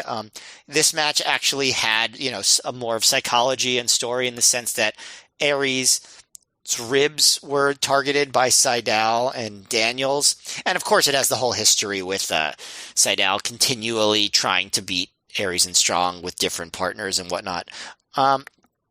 It was funny at the beginning because the crowd was chanting for everybody except for Daniels. So he got on the top rope and like pouted until they started chanting for him, which probably didn't. I mean, it couldn't have felt good, but Daniels has had enough chants in his day, so I feel like he probably got over it fairly quickly. There was another spot early where Aries came in to face Daniels, and he points to a woman in the crowd, and the woman just lets out a really high-pitched scream that gets a holy shit chant. So I don't know, that must be some sort of inside joke that I'm not privy to. I'm sure somebody who was there or knew the Chicago crowds could explain what that was all about. You don't know, do you? No, I was going to just say, not since Jeff Hardy showed up in Ring of Honor has Ring of Honor had a woman this excited to see a wrestler. Like, she was very loud. Yeah. It's funny because I was watching the early part where Strong and Seidel were having kind of like their one-on-one sequence, doing their like whole finesse and reversals. And it was weird because like, I'm like, I don't know, do you agree? Like, it sort of felt like Seidel was like the young up-and-comer who was, coming up against the more grizzled, older Roderick Strong. But, part of that was their size. Part of that was how long they've been pushed because, as you may know, Matt Seidel is actually a few months older than Roderick Strong. So, but doesn't it feel like Seidel is like the plucky youngster compared to Roderick here? I feel like that Seidel fact you just gave, I must have known that, but it slipped my mind. But you know what? Maybe I didn't know because it's blowing my mind now that Matt Seidel's older than Roderick Strong. Yeah, only by That's a few. Insane. I didn't know that. Only by a few months. They were both actually born the same year I was, but so they're both 40, but or about to be. Hey. But yeah, like I think Roderick's birthday is a few months after Matt's. So Roderick's older. I mean Seidel's older. But no, I agree with you. I think it's also because Seidel, I think, just fits kind of like a style that like just stuff like Seidel's the kind of guy who he gets up so high on a back body drop. Like, he will make a guy look like they're just like the vet that's beating the crap out of them, right? Like with his bumping and things like that. Yeah, although I'm guessing if I watched him now, I wouldn't be like, oh, this plucky young kid, like. So there is some difference, but yeah, I think Roderick just gave the vibe. But yeah, so they do a good sequence with each other. They're both great athletes. There's one point where Strong is working with Daniels, and there's a chop chant, which is not a chant that you hear very often. And so Daniels smartly plays into it because when Strong does hit one chop, Daniels takes a bump off of it. But the action early, it's not so dynamic, but it's definitely fast paced, lots of double team moves. Strong slingshots Daniels into Aries' forearm on the apron. Aries hits that inside out elbow with Daniels over the knees. And then he goes for a frog splash, but Daniels gets his knees up and Aries lands rib first on him. So now the challengers have the advantage. They're working on the ribs. They do a lot of cool stuff. There's one spot where Seidel like drapes Aries over the bottom rope, like in the corner where he's like kind of just like lying over the bottom rope. And Seidel does his thing where he does the slingshot drop kick down onto Aries' ribs, which I thought was pretty cool. There's also a spot where like they do enough rib work and it gets over to the point where there's actually a big pop when Daniels locks in an abdominal stretch. So I think that's a sign that your limb work is working because abdominal stretch does not usually get a pop in most matches that I see. There's also another cool spot where Seidel hits a slingshot drop kick to Aries' ribs while Daniels has the abdominal stretch locked in. So they do a pretty good job with the rib work. And, it makes it easy for Aries to sell it because I think it is a legitimate injury, right? Like we found out maybe it wasn't as bad as they thought at first, but he does have hurt ribs. And, he'll continue to wear the tape on the ribs for a while after this. But they keep going and they work on the ribs and eventually Strong gets a hot tag and they do a whole lot of shit, which I'm not going to recap all of it, but they do a pretty long sequence of big moves and reversals, hits on the floor. I'll pick up late in the match and do some play-by-play. At one point, Seidel hits a top rope Rana, but Strong rolls through, hits a powerbomb backbreaker on Seidel, and Aries immediately hits a frog splash and gets a 2 count, which was really awesome, and it actually gets a "This is awesome" chant. And then they hit a double team backbreaker, but Seidel reverses a brainbuster attempt into a small package, which gets a 2 count. Then Daniels gets tagged in, hits an STO, but Aries fights back. The champs hit a chop brainbuster combo on Daniels, get a 2 count off that. Aries goes up top, and Daniels Rana Strong, who goes to the outside, and then Seidel goes up to catch Aries up top, but Aries knocks him off, and then Seidel immediately leaps up into the Rana. Daniels hits the Uranagi. Seidel hits a standing moonsault on Aries, and Daniels then immediately hits the best moonsault ever. Strong breaks up that pin, and they all get a standing ovation and an ROH chant. Roderick chucks Seidel up and actually catches him in a body bag, so old throwback to was Slugger who did that move, right? And Seidel comes back with a big moonsault on Strong to the outside. Aries hits a drop kick to the head in the corner on Daniels. Daniels hits a sudden STO right into the Koji clutch. Meanwhile, on the outside, Strong presses Seidel rib first into the post outside. Daniels goes for an Angel's Wings, but Aries drops. Strong hits the big boot, the backbreaker, and Aries hits the 450 for the win. I thought it was very cool of Daniels to take the fall instead of Seidel here, because he could have played the big timer guy, like, oh, I'm a push guy on TV, so I shouldn't be taking the fall, but he took it. There were a couple little botches, but I thought the closing stretch was one of the best yet for Aries and Strong. Not as good as the Briscoes one, but one of their better ones. The middle portion had a decent story with Aries' ribs. So I thought it was definitely the match of the night so far. Very good match, in my opinion. Yeah, I might have liked this even a little bit more than you. I thought like this was low level great. Like I would give this probably like a flat 4 stars. But I definitely agree this was the best match of the night so far. And maybe, don't know if I want to tip my hat, maybe the best match of the whole show. But if I just describe this match in like the most general terms, I think you kind of were talking about this. It's not that much different from the Briscoes match. Like it's long, lots of action, lots of just back and forth, change of flow. There's a bit more of a story here, like you mentioned with the working over Aries' ribs. You get the big crazy finish, but I think what makes it different is, one, I just think the action, particularly on the home stretch, is more exciting.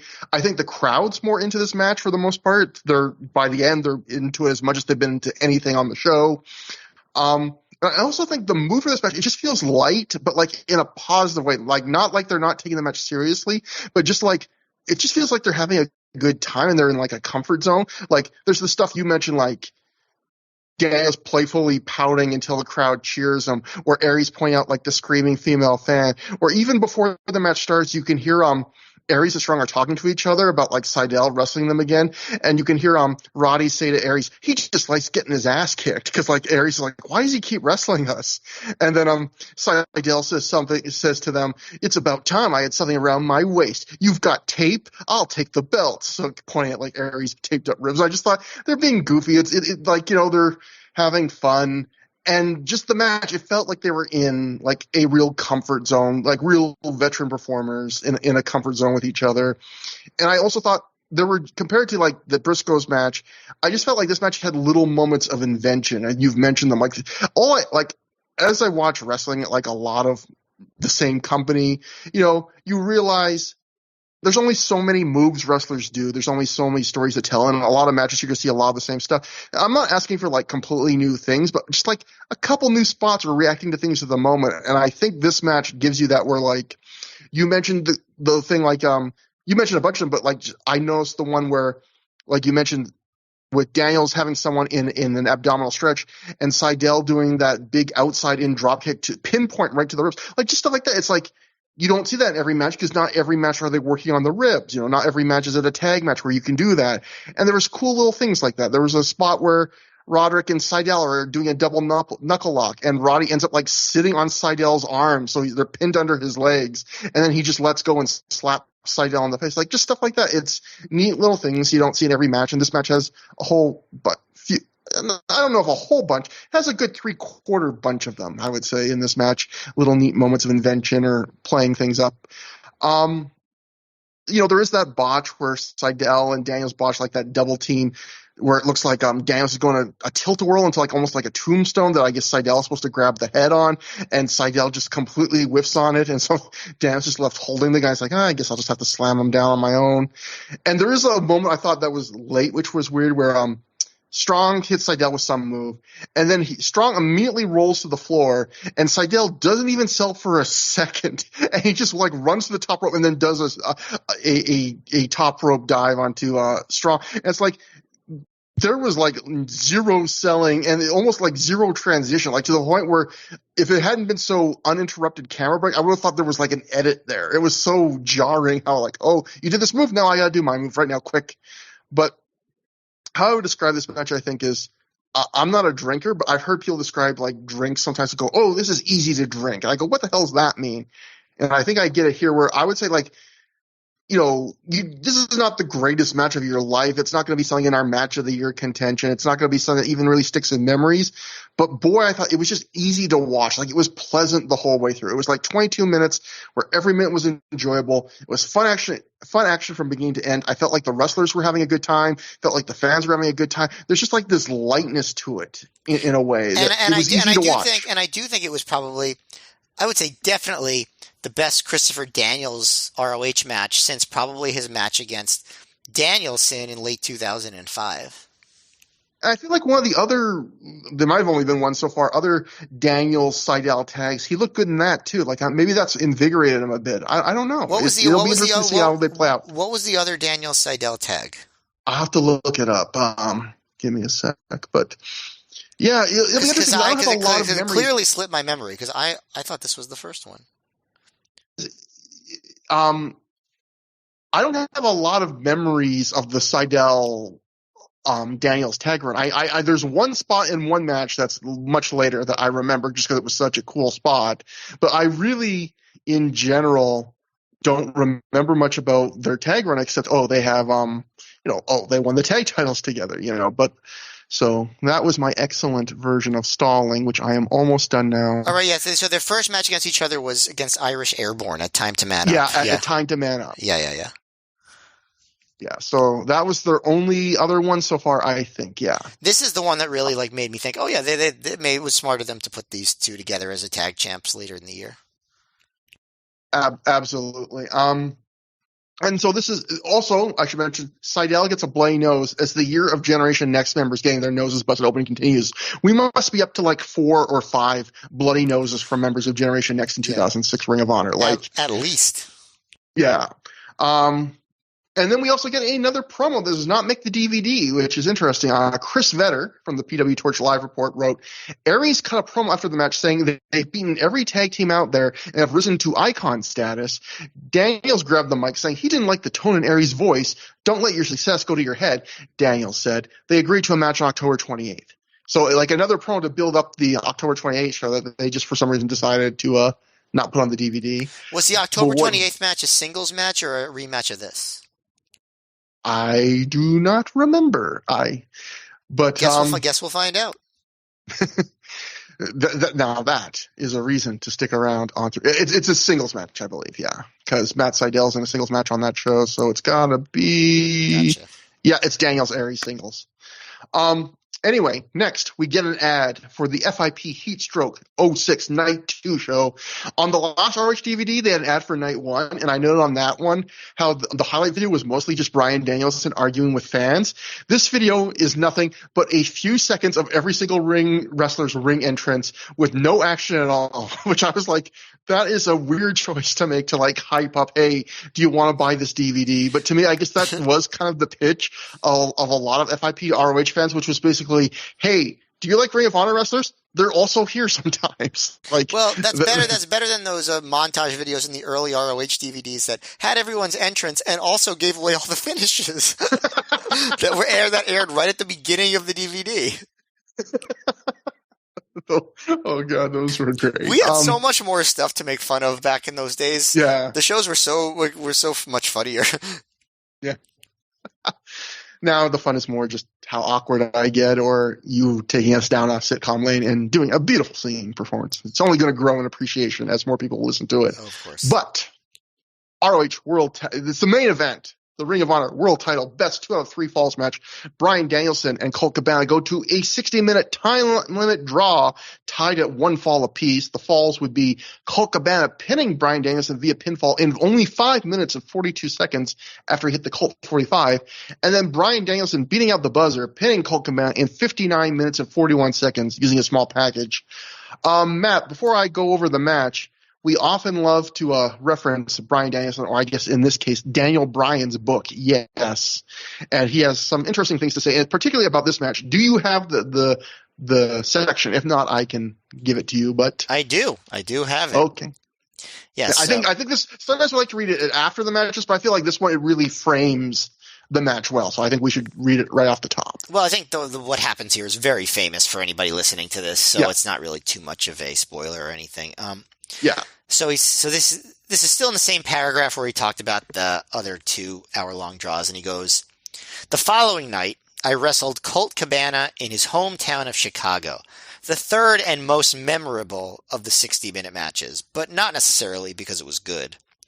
Roughly 5 minutes into the match," it was actually, 9 minutes, right? That's another. There's all these examples we've gotten from through the years where it's like Bryan is just like a little bit off on his details, but I'm sure that's so minor, but yeah. Yeah, they're not minor, but there's other things like that, and I always get like a very guilty / smug feeling where it's like I'm correcting something about their own life, but I had that same thing when I was reading. I was like, actually, it's 9 minutes, Bryan. Right. Like, where he thought the match against Aries was actually against Styles. That was a bit worse, but anyway. Roughly 5 minutes into the match, I was pushing Cabana into the ring ropes as he came off them. I'd catch him with a headbutt to the stomach. We did it a few times until he stepped aside at the last attempted headbutt, sending me crashing to the floor. I had previously fallen that exact same way well over 100 times, and never once do I remember even stubbing my toe. This time, however, I missed posting on the apron with my hand as I fell, and I crashed down, shoulder first. I knew something was wrong, so I took my sweet-ass time. I like that he says sweet-ass in there. Just added a little bit of flavor. Sweet-ass time getting back into the ring, hoping I could shake it off. Sweet-ass, shake it off. Anyway, it didn't help. I was lucky I was in there with Cabana, because he can be entertaining without throwing you all around. Still, everything I did hurt. At one point, I was going to give him a diving headbutt off the top rope, trying to gut through it, though I knew I was just going to make it worse. I could have stepped down, but I knew I would look stupid, so instead I jumped off the turnbuckle and stomped Cabana right in the chest, way harder than intended. And I definitely did notice that spot. He let out this guttural sound on impact and had a hard time breathing for the next minute. But we were able to get through the match. After I flew back to Philadelphia the next morning, I went to the hospital. The doctor told me I had partially torn 2 tendons and, more distressingly, separated my right shoulder. The same one I separated in 2000, and the same one I'd have problems with later on in my career. I guess I'll leave it there. Yeah, the only other thing I had was next paragraph would be, I had bookings over the next 2 weeks, which for the first time in my career, I had to cancel due to injury. So, this is another one of those matches where an injury happens and the story of the match becomes the injury, to the point where, I don't know about you, Matt, but for me personally, I couldn't really focus on the match as a match anymore. Like I still watched the match, I was still entertained by it, but my focus became just entirely like, how is this guy doing? How is he getting through it? My analogy would be like, imagine if you're watching a car race and a quarter of the car somehow exploded, but the driver could keep driving and decided he was going to keep driving. You'd still be watching the race fascinated, but at that point you're not going, oh, I want to see who wins this race. You're just watching that guy and going, how the hell are they going to get through this race? And that's really what I felt like watching this match, which almost made it hard for me when I was thinking at the end, like, what are my thoughts of this as a pro wrestling match that entertains me? It was like, well, I was really kind of just watching this one man life chapter, I would argue this is Bryan Danielson's gutsiest performance. And that might be controversial because, we just saw him wrestle Okada with a broken arm. And they did name the show Gut Check, so I don't know how controversial it is, but yes. And Dave Prazak says that multiple times during this match. He'll be like, "Now Colt Cabana is getting a gut check." You know, and we call that, Trevor, the titular line. So, I also think this is one of the gutsier performances I've just seen in pro wrestling, period. Like, when Danielson gets hurt 10 minutes in, you can see that he instantly knows something has gone horribly wrong. Because, sometimes you watch wrestling and a guy gets hurt and you're not sure if they're selling, or you don't even know they're hurt, and then you hear, like, in the news sites afterwards, oh, it turns out this guy, half his knee is torn to shit, but he just gutted through it with adrenaline. This, like, as soon as it happens, he knows something is wrong. And he's stalling on the outside. He's in obvious pain. He's continually checking his shoulder. This might even be me reading too much into it, but I think at one point you even see him just like stare with that kind of far away look where you're like not present. Like you're kind of just thinking to yourself, like, what the fuck am I going to do? Like, should I keep going? Yeah, he's in his head, which is very rare for Danielson. Yeah. Like there's a moment in this match where he gets back in the ring and he's holding his shoulder and he's just staring across the ring at Colt and he's not engaging Colt. And Colt at that point seemingly is like, he starts going, "Ref, count to 10, because Danielson's just like not wrestling. Like you can tell Danielson's just still trying to stall and think like, what am I going to do here? And even Colt's is like, what's going on here? And think about the booking predicament Danielson is in with this match. Like injuries happen in wrestling all the time, but some injuries are way more convenient than others. Right. Like, John Moxley suddenly saying, "Pin me, you can win the international title," is very different from Danielson, who's part of like 6-month-long like major plans for this epic world title reign that he's having, and has multiple like giant matches booked in the next like 4 months. It's a very different situation to be able to change that on the fly, That's a great comparison, especially because think about it this way. Like, if your injury happens in an unimportant match or like a deep on the undercard of a show or a house show match or whatever, you can feel fairly comfortable in instantly stopping the match or at least rushing to the finish. Or even like in a mid-card match on a big show like you just mentioned with John Moxley. Moxley felt perfectly fine with being like, "I'm not feeling good. Let's stop it right now."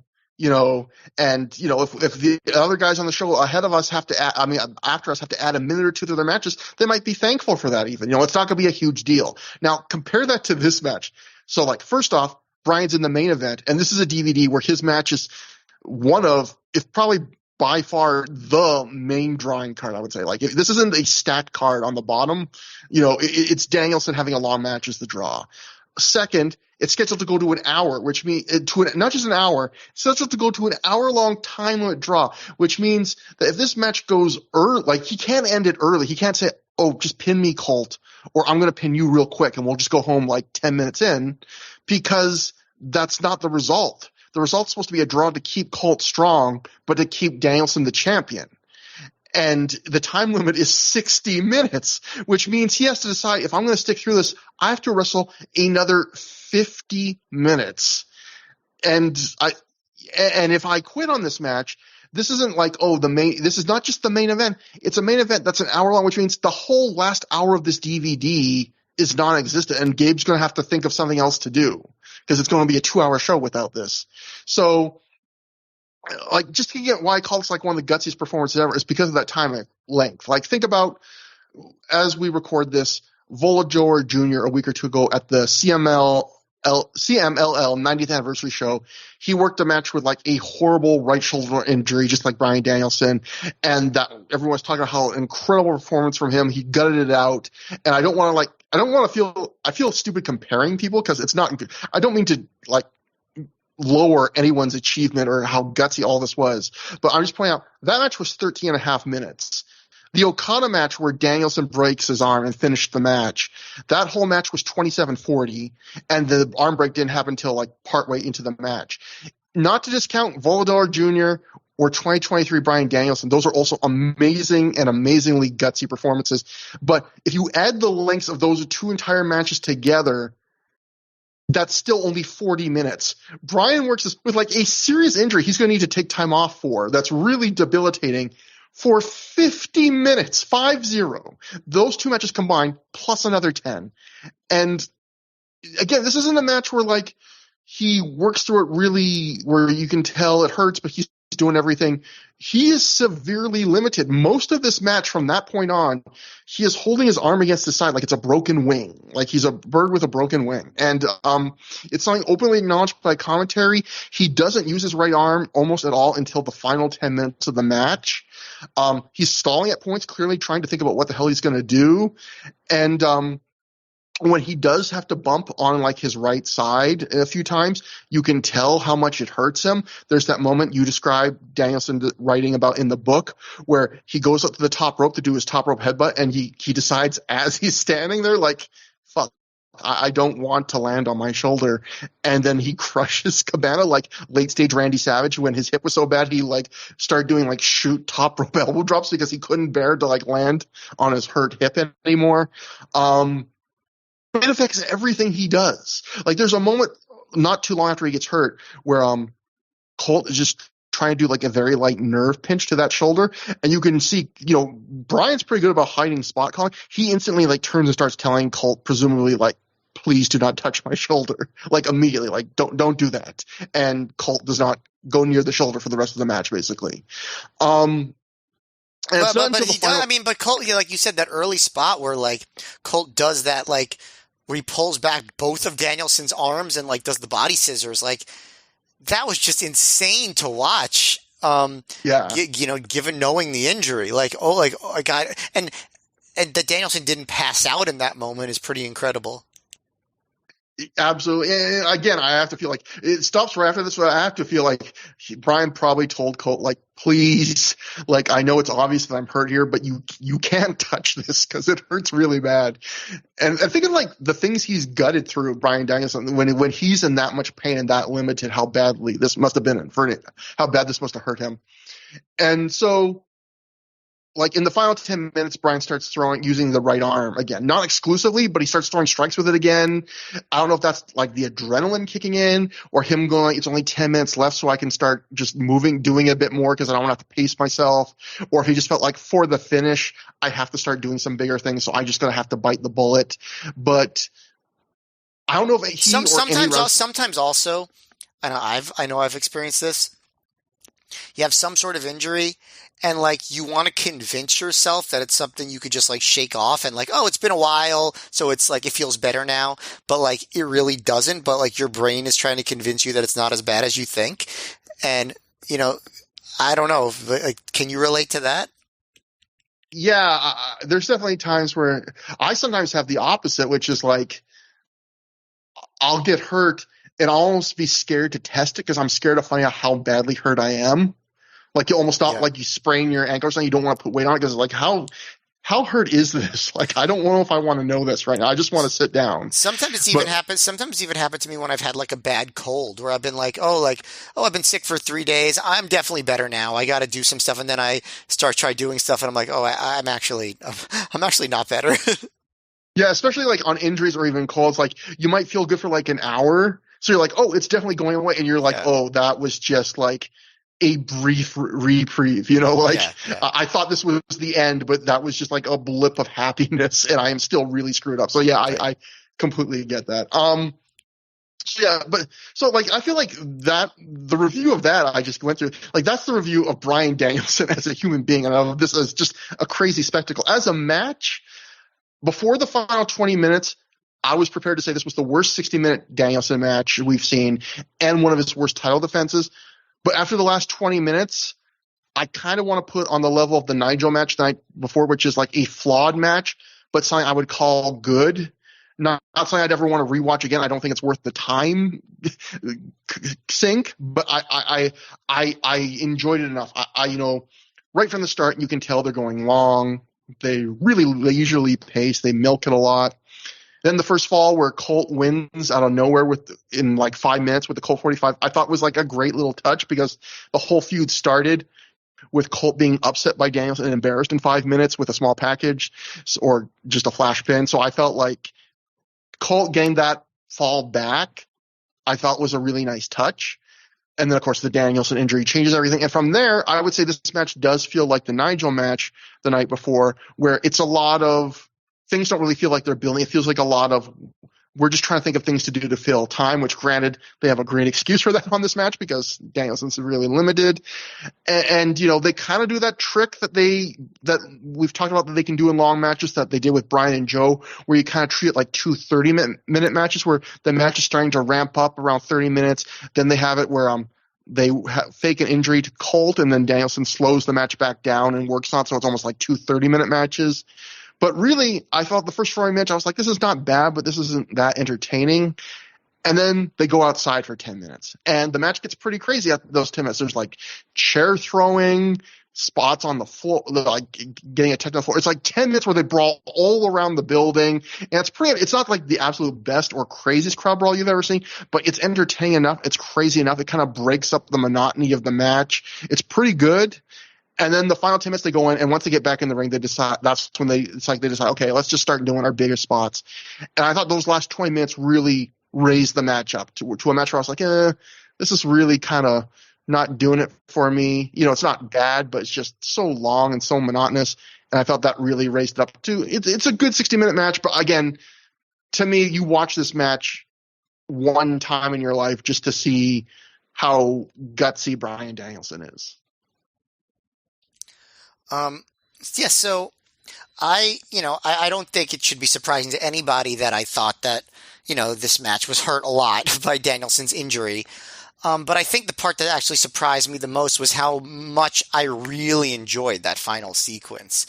I watched it, like you said, I watched this match once in 2006. Didn't remember really at all.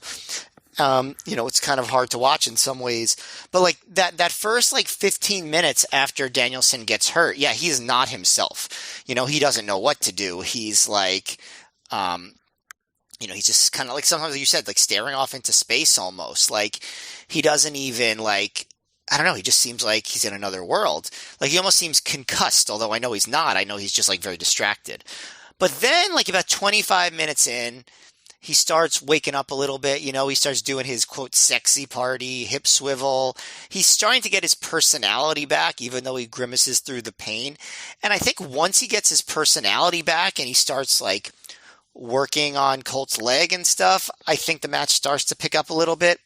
And then, like you said, once they start going outside, even the brawling outside is, I think, just okay at first. Danielson does the big dive into the crowd, which is really fucking crazy given his injury. But I think there's that first sequence that they brawl in the crowd, and then you think that they're about to go back into the ring. And that's when Cabana hits his crazy acai moonsault over the rail back into the crowd. And this gets this huge pop. The crowd just totally wakes up at that point. And they do a second sequence of the crowd brawl. I think that's when things really pick up. But it was funny in that moment. I was like, oh, this must be the end of a very long recording segment for the announcers, because Cabana does this crazy acai moonsault. The crowd goes nuts, and Prazak's like, oh, acai moonsault by Cabana. It's you should not make announcers call 2 shows in a row that both have 60-minute matches in the end, because they will be really tired. And if I remember Lenny Leonard on Between the Sheets, I think he said that they used to they would record when they were in Florida for an FIP weekend, after the FIP show, and they would record one show, maybe take a break to eat something, and then record the other, to the early hours. So could you imagine doing the last show we just covered, which had a 60-minute match, then having to do this? Yeah, I know, it's crazy. And you could tell so much that they were exhausted. They tried to get up in the end, but so they brawl in the crowd for a long time. There's actually a point where Danielson throws a chair at Cabana, and Cabana ducks, and it hits poor, I think, Mitch Franklin, who was a student doing security there. I felt so bad for him, but I guess, those are the hazards of being asked to do labor that you didn't sign up for. Paying your dues, right? That's what it's called in wrestling. But yeah, so they work in the crowd. There's actually a funny spot where Cabana reverses a vertical suplex onto chairs and hits his own, and then goes for a cover, but the ref says no because it's not false count anywhere. That was cute. But once they got back in the ring, I thought it was the best final sequence of any of these Danielson 60-minute matches. Better than the Joe one even. The crowd was going nuts. It was a different dynamic because Danielson was needing to tie things up, and he had kind of been lackadaisical about it until now, almost like arrogant. And now he's kind of desperate. And Cabana's getting more and more near falls. Danielson's trying to lock in the chicken wing. Cabana keeps making the ropes. Cattle mutilation, which Cabana keeps countering. Like Danielson just gets desperate and desperate and desperate. And until, finally, after a lot of really cool near falls, and there's even another one where Danielson is hitting roaring forearms and does the elbows to the head, and Cabana tries to stand out of it, but instead he collapses and falls into the ropes, which I think is a great spot that I'd like to see them bring back during those what they call now the quote hammer and anvil elbows. But we're just falling into the ropes to get out of it. I like that. But the moment where in the last minute, first of all, Colt throws the photographer into Danielson, and I think I couldn't tell because the announcers don't mention it, but I think Danielson hit her, which is I replayed it. I think he hurt that Mary Kay. I'm not hurt, but I think he. Because the first time I watched it, I thought that he couldn't possibly have thrown a legit wrestling strike at her. I thought he must have just shoved her or something. But I replayed it a few times. I think he legit fucking threw a forearm or something. Yeah. I mean, I assume that she was smartened up to it. I don't think, but I don't think it was shoot for him or anything, but that's a pretty crazy spot that the announcers just ignore. But then he uses his right arm, his injured arm. So he's you know what? If I'm going to use my arm for anything, it's this. Yeah. It's the photographer. Boy, we're going to have to restart this streak again. But so I'm not cool with it even then, but wow, it was surprising. So he starts chasing Colt around, and of course Colt's trying to stall, but then for some reason Colt goes back into the ring, Danielson hits a German suplex for a 2 count. He keeps covering for 2, and then he locks in the chicken wing, and then time's running out, so he asks Sinclair to check the time. He's check the time. And when Sinclair does, he hits a low blow and gets a small package for his first fall. This was a really clever spot, but I'm going to be annoying about this. It's really stupid that they're allowed to throw chairs over and over at each other in front of the referee, but Danielson has to distract the ref to hit one low blow. I think that's stupid. But accepting that, it was a really clever finish, and then, it ends the match differently because, usually these 60-minute matches end where someone's in a hold and, is someone going to tap? But this time, Danielson gets that fall with a few seconds left, and then they're both just sort of the match ends during the 30-second rest period. And it ends up being a draw. I really was shocked at how exciting that last sequence got. I thought it was on its own. I thought just a great match. And obviously you can't ignore the rest of the match, so it wasn't a great match. But wow, that last sequence, I was very impressed. Almost to the point where I forgot about Danielson's injury for a few seconds because I was drawn in, and that's hard to do. But the rest of the match, very hard to forget about Danielson's injury. And incredibly gutsy, compelling in its way, but difficult to watch in a lot of ways too. I completely agree. I think that's a great point about the finishing, the booking at the end too, because I feel one thing I love about the booking of this match is the story of this match and the story of the Nigel Danielson match the night before are kind of the same, but they got to them in completely different ways with completely different vibes. These are both the Nigel match and this match. Danielson defends the title one more time in a 2 out of 3 falls match against a guy he's been feuding with the stipulation that win, lose, or draw, the person never gets a title shot as long as Danielson's champion after this. And each one ends in a 1 fall apiece tie that goes to 60 minutes. But the one, the Nigel one is Nigel almost wins at the last second. That finish you described that we've seen a lot in these kind of matches where, a guy's in a move, in this case, the repeated elbows. Danielson is in the repeated elbows. And if the match gone another couple seconds, the ref would have called it and Nigel would have won. And here they get into it the complete opposite way where, Danielson's down 1-0. And it makes for this great dynamic that you don't see often in these kind of matches where, there's that great moment, in the last 5 minutes, Colt keeps asking the ref, how much time is left? How much time is left? And there's a point where 2 minutes left where kind of organically Colt finds himself outside the ring and he realizes he's outside the ring and he just doesn't have to go back in the ring. And Danielson actually has to go outside and chase him because it's weird. You would think this sounds cowardly, but it works. Like you and the fans, want him to be like this. They want him to hold out to get the 1-0 win and win the title. And it's really interesting, the idea of a guy has to kind of do this buzzer beater thing and then distract the ref, get the low blow.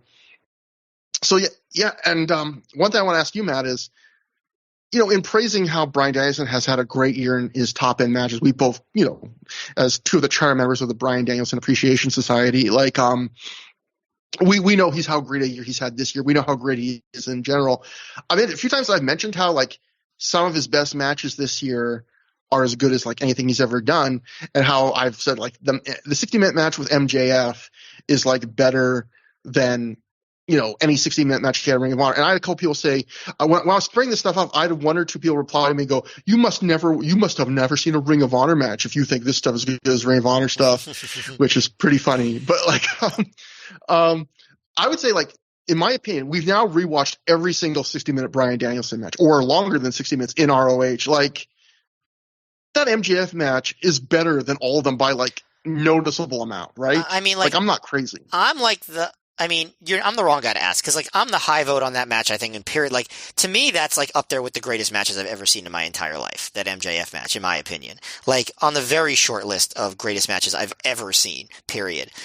So I might not be the right person to ask about that, because yeah, of course, it is not even close. But I will say, for all that Danielson kind of talks down his planning and stuff in these earlier 60-minute matches, I thought this one actually had a pretty impressive like story and pacing that I'm sure got sidetracked a lot because of circumstances, but it came together pretty well in the end. So I think he was already showing signs of having the mind to book out these matches even back then.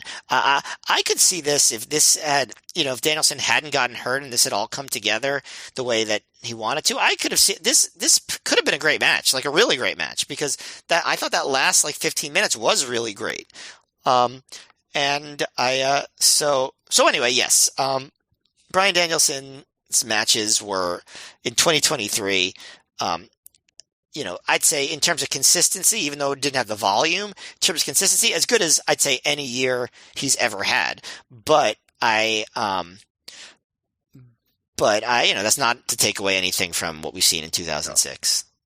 And I will say about now that we've seen all these 60-minute matches, including this run that Bryan himself has criticized, both in the excerpts from his book we've read, but like when I was having that conversation with people online, even Phil Schneider, guest of the show, reminded us that he reminded me that he did an interview with Bryan Danielson where even all these years later, Bryan Danielson shit on those 60-minute matches. And I agree with you. He's hard on himself, because I will say, as flawed as some of these matches have been, I would say even his worst one, I would still give like 3.25, 3.5 stars. I would say everything was at least good. Even some of them were like, they all had ideas in them, like that Nigel match from the night before, where he spends so much time working that headlock and stuff. Like, it's like he's always creative and clever and does not rest on his laurels. Yeah, and think about like the Nigel match. Nigel had suffered a concussion. This match, Danielson, suffered a very serious shoulder injury. So both these matches even were critiquing matches that had serious injuries in them, and they were still at like a baseline level of quality. And let's not forget, like, we're talking about the 60-minute matches, but let's not forget in 2003 he had one of the greatest matches in ROH history that went 40 minutes with Paul London. And he was like 21 at that point, like. And, no one can say that match wasn't thought out or anything, so it's let's not forget about that stuff either.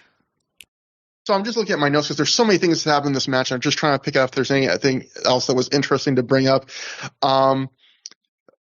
I thought there was a really cool moment where Colt had Danielson in like a surfboard move, but just balanced him on his feet, and then he dropped him down into a body scissors, which I thought was really cool. Well, that was the spot I was talking about, though, with where he was pulling back on his arms after the injury. It was like, oh my God.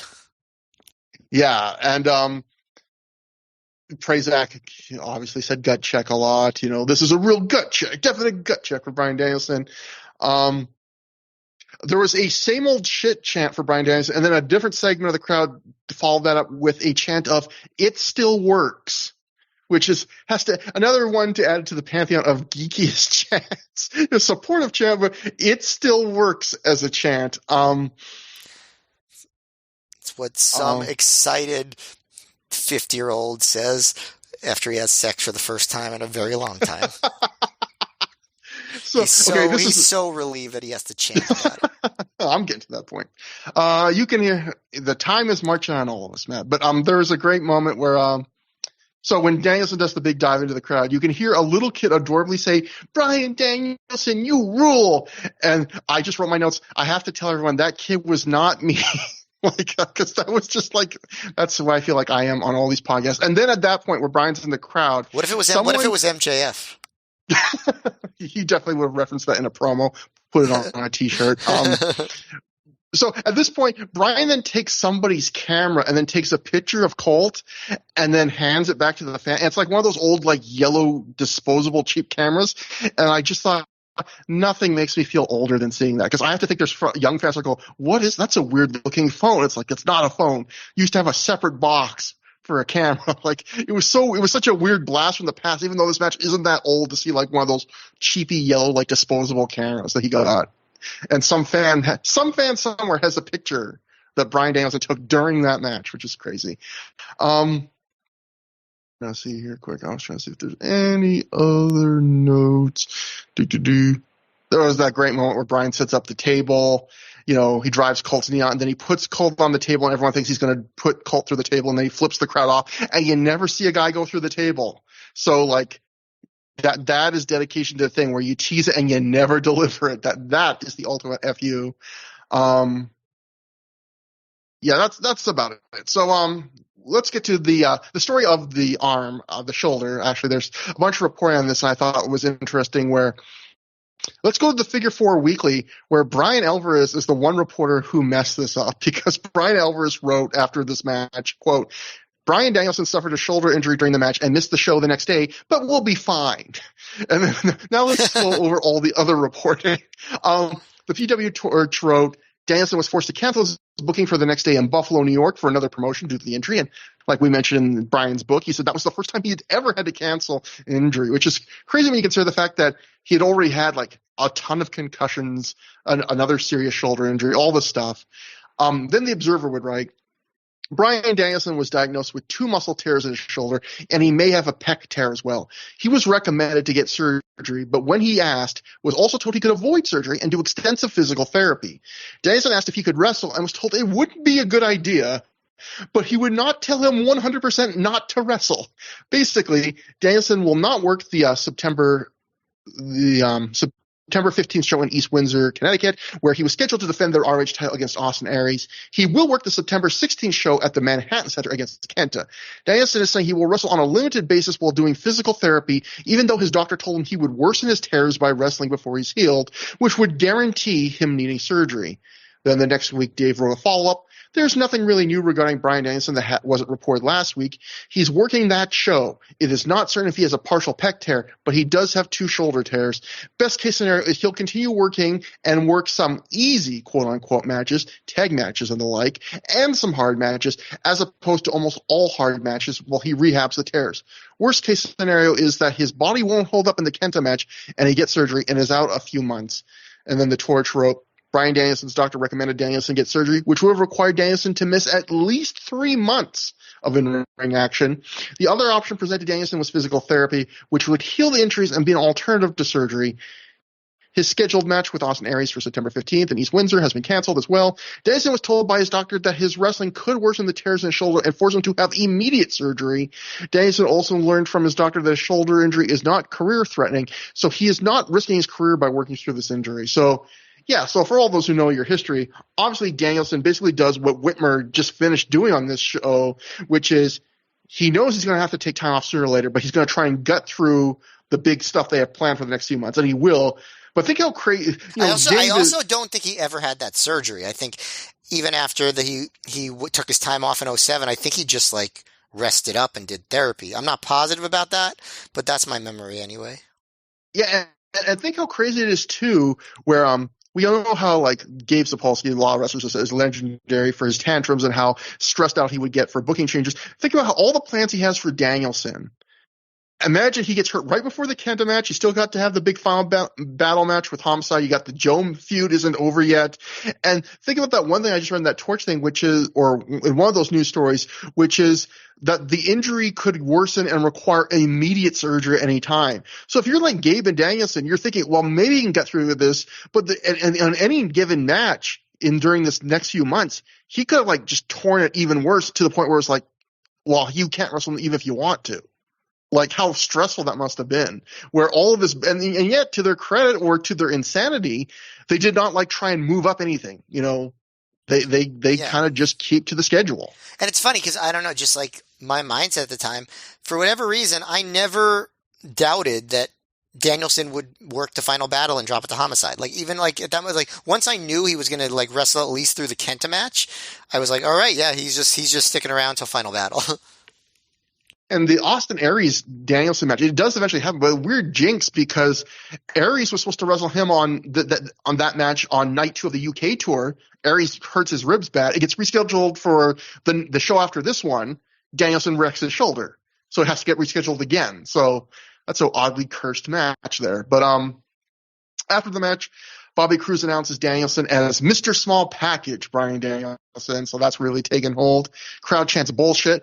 Bryan gloats to the camera that Colt doesn't get another title shot. And I like that too. We're talking about the contrast between this match and the Nigel match, where the Nigel match is Danielson being ultra deferential and respectful and serious and selling that he was knocked out for minutes after the match and then giving him a lot of respect.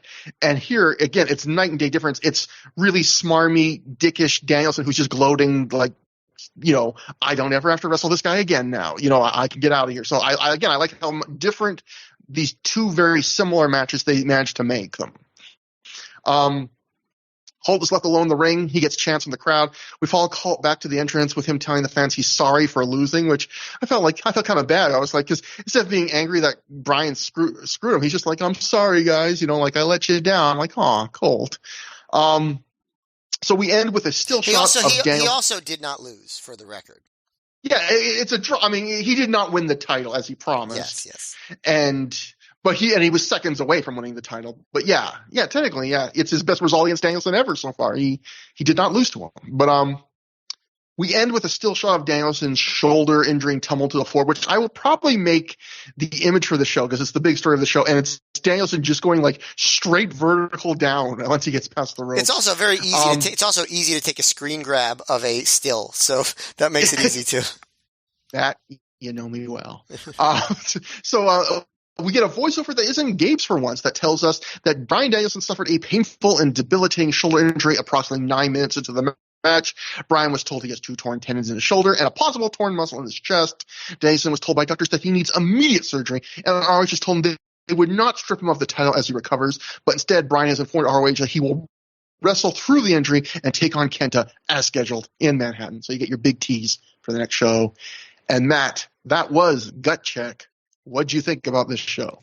There are a lot of matches on this show where it was like, it kind of started out kind of awkwardly or slow, and then the final sequence just like took the match to another level.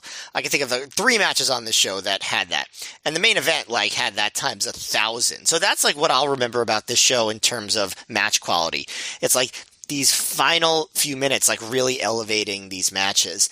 But I didn't have the strong feeling about this show in general, but I ended up enjoying it. I thought that the low light was the Cornette promo, and the Whitmer and Jacobs match I wasn't really crazy about, but everything else I had a good time watching. I definitely feel like the main event was extremely uncomfortable a lot of the time, but also better than I remembered because of the ending. I like the tag matches on the show. And this is a certainly inessential show. Very inessential unless you're just fascinated by Danielson's incredibly gutsy performance. But it was pretty good and better than my memory. So that's what I would say about it. Of course, I need to award the Matt F. Trophy. Oh, I almost forgot. I should put that in the notes every now. I was excited too, and then I forgot to put my notes to prompt you. Thank God you remembered. The second ever Matt F. I am legit excited for this. Well, I should keep track of what wins the Matt Trophy. Honestly, I should have a list. You don't have to, but I should. I should. So this is the second show in a row where I want to give it to something silly. Like I wanted to give it to Matt Seidel's wacky promo last show, but I didn't. This time I want to give it to Jimmy Jacobs singing Love Lift Us Up Where We Belong for helping me learn a lot about the Growing Pains theme. But I can't not give it to Bryan Danielson's incredibly gutsy performance. I mean, how could he not get a trophy for doing that? Bryan Danielson, for wrestling for 50 minutes with a separated shoulder and torn shoulder and possibly a torn pec, you are the second ever winner of the Matt F. Trophy. Well deserved. I mean, he can lift it with his good arm. Well, nowadays he would lift it with both arms. It would be hilarious if we made actual trophies and then we just sent it to them and we just told them, like, this is for, remember when you injured your shoulder like all those years ago? We decided you deserve something for it. Like, just random ass. For the record, I do have an actual trophy. I just only have one of them. Yes. But if I was going to send actual trophies, I feel like I would give it to Jimmy Jacobs because I feel like he would get it and be like, "What? I did what now?" Like here to Jimmy Jacobs for singing "Love Lift Us Up Where We Belong" during a promo on the Gut Check DVD. I feel like that would blow Jimmy Jacobs' mind. And Jimmy and Brian are buddies, so they could talk about, if they were the first two ever winners of the Matt F. Trophy, they could talk about it. They would be like, I'm afraid, is this a bomb? Like, why are people sending us these cheap trophies? Yes. All sorts of things they could talk about. Exactly. My thoughts on the show were similar to yours. I might be a little bit lower, stop me if you heard this before. Ring of Honor in this period has such a high baseline level of quality that even their worst shows are enjoyable to watch. This one's no different, but I would say this is probably one of the bigger, as Matt said, one of the least essential shows we've seen this year. Kind of like similar to the last show, which is, I feel like the tag title matches on both nights were the best matches on the shows. The 60-minute matches were flawed but interesting in their own way, and that the undercards were kind of a mixed bag that didn't have a lot of didn't really have really huge highs, but weren't terrible. This show obviously also has the complete misfire of a Cornette promo that goes on forever. But again, if this is the floor, it's a pretty good floor. And I will again say, if you are a younger listener, I know we have a few. If you don't watch every show with us, if you're sane, I know some people watch every show with us. It might be worth watching this match, even though we did not give it you gotta see it match review for the Danielson main event, just because it is fascinating and it is a kind of it feels like historical. I've never seen a wrestler work through injury to that extent before. It's an important part of Danielson's life, career. And I think it's worth one watch. And it's another funny example of symmetry, that the year that we review this is the same year that Danielson famously worked through a match with a completely broken arm. Yeah. In a main event on a major show. Yeah, it's really insane, like how many times it feels like they're happening more often now. They're syncing up more and more. Yeah. So that brings us to plugs, as always. Through the years at gmail.com, ThROH for through. We love if you ever have an email, you have any thoughts or whatever, Twitter at Trevor Dame, at Mayor MGF. You could review us, recommend us, whatever you like. And then next time on the show, we'll be entering a big time double shot weekend, one of the bigger shots on our 2006 calendar. Glory by Honor 5, Night 1. Now, Night 2 is the big Mamma Jamma, but this one has Roderick Strong and Samoa Joe, which, is something that we will never see in wrestling ever again after 2006. And it also has, as our friends at the Honorable Mention podcast like to name Kenta Inatenta, because that's right. Kenta returns. He and Marufuji take on the Briscoes in a dream tag match, but it's another one of those Ring of Honor shows where they have to then scramble and run a show in a tent. So it all happens in a tent. Kenta Inatenta next time on Through the Years. Should be fun. Until next time, have a good time. Have a great time.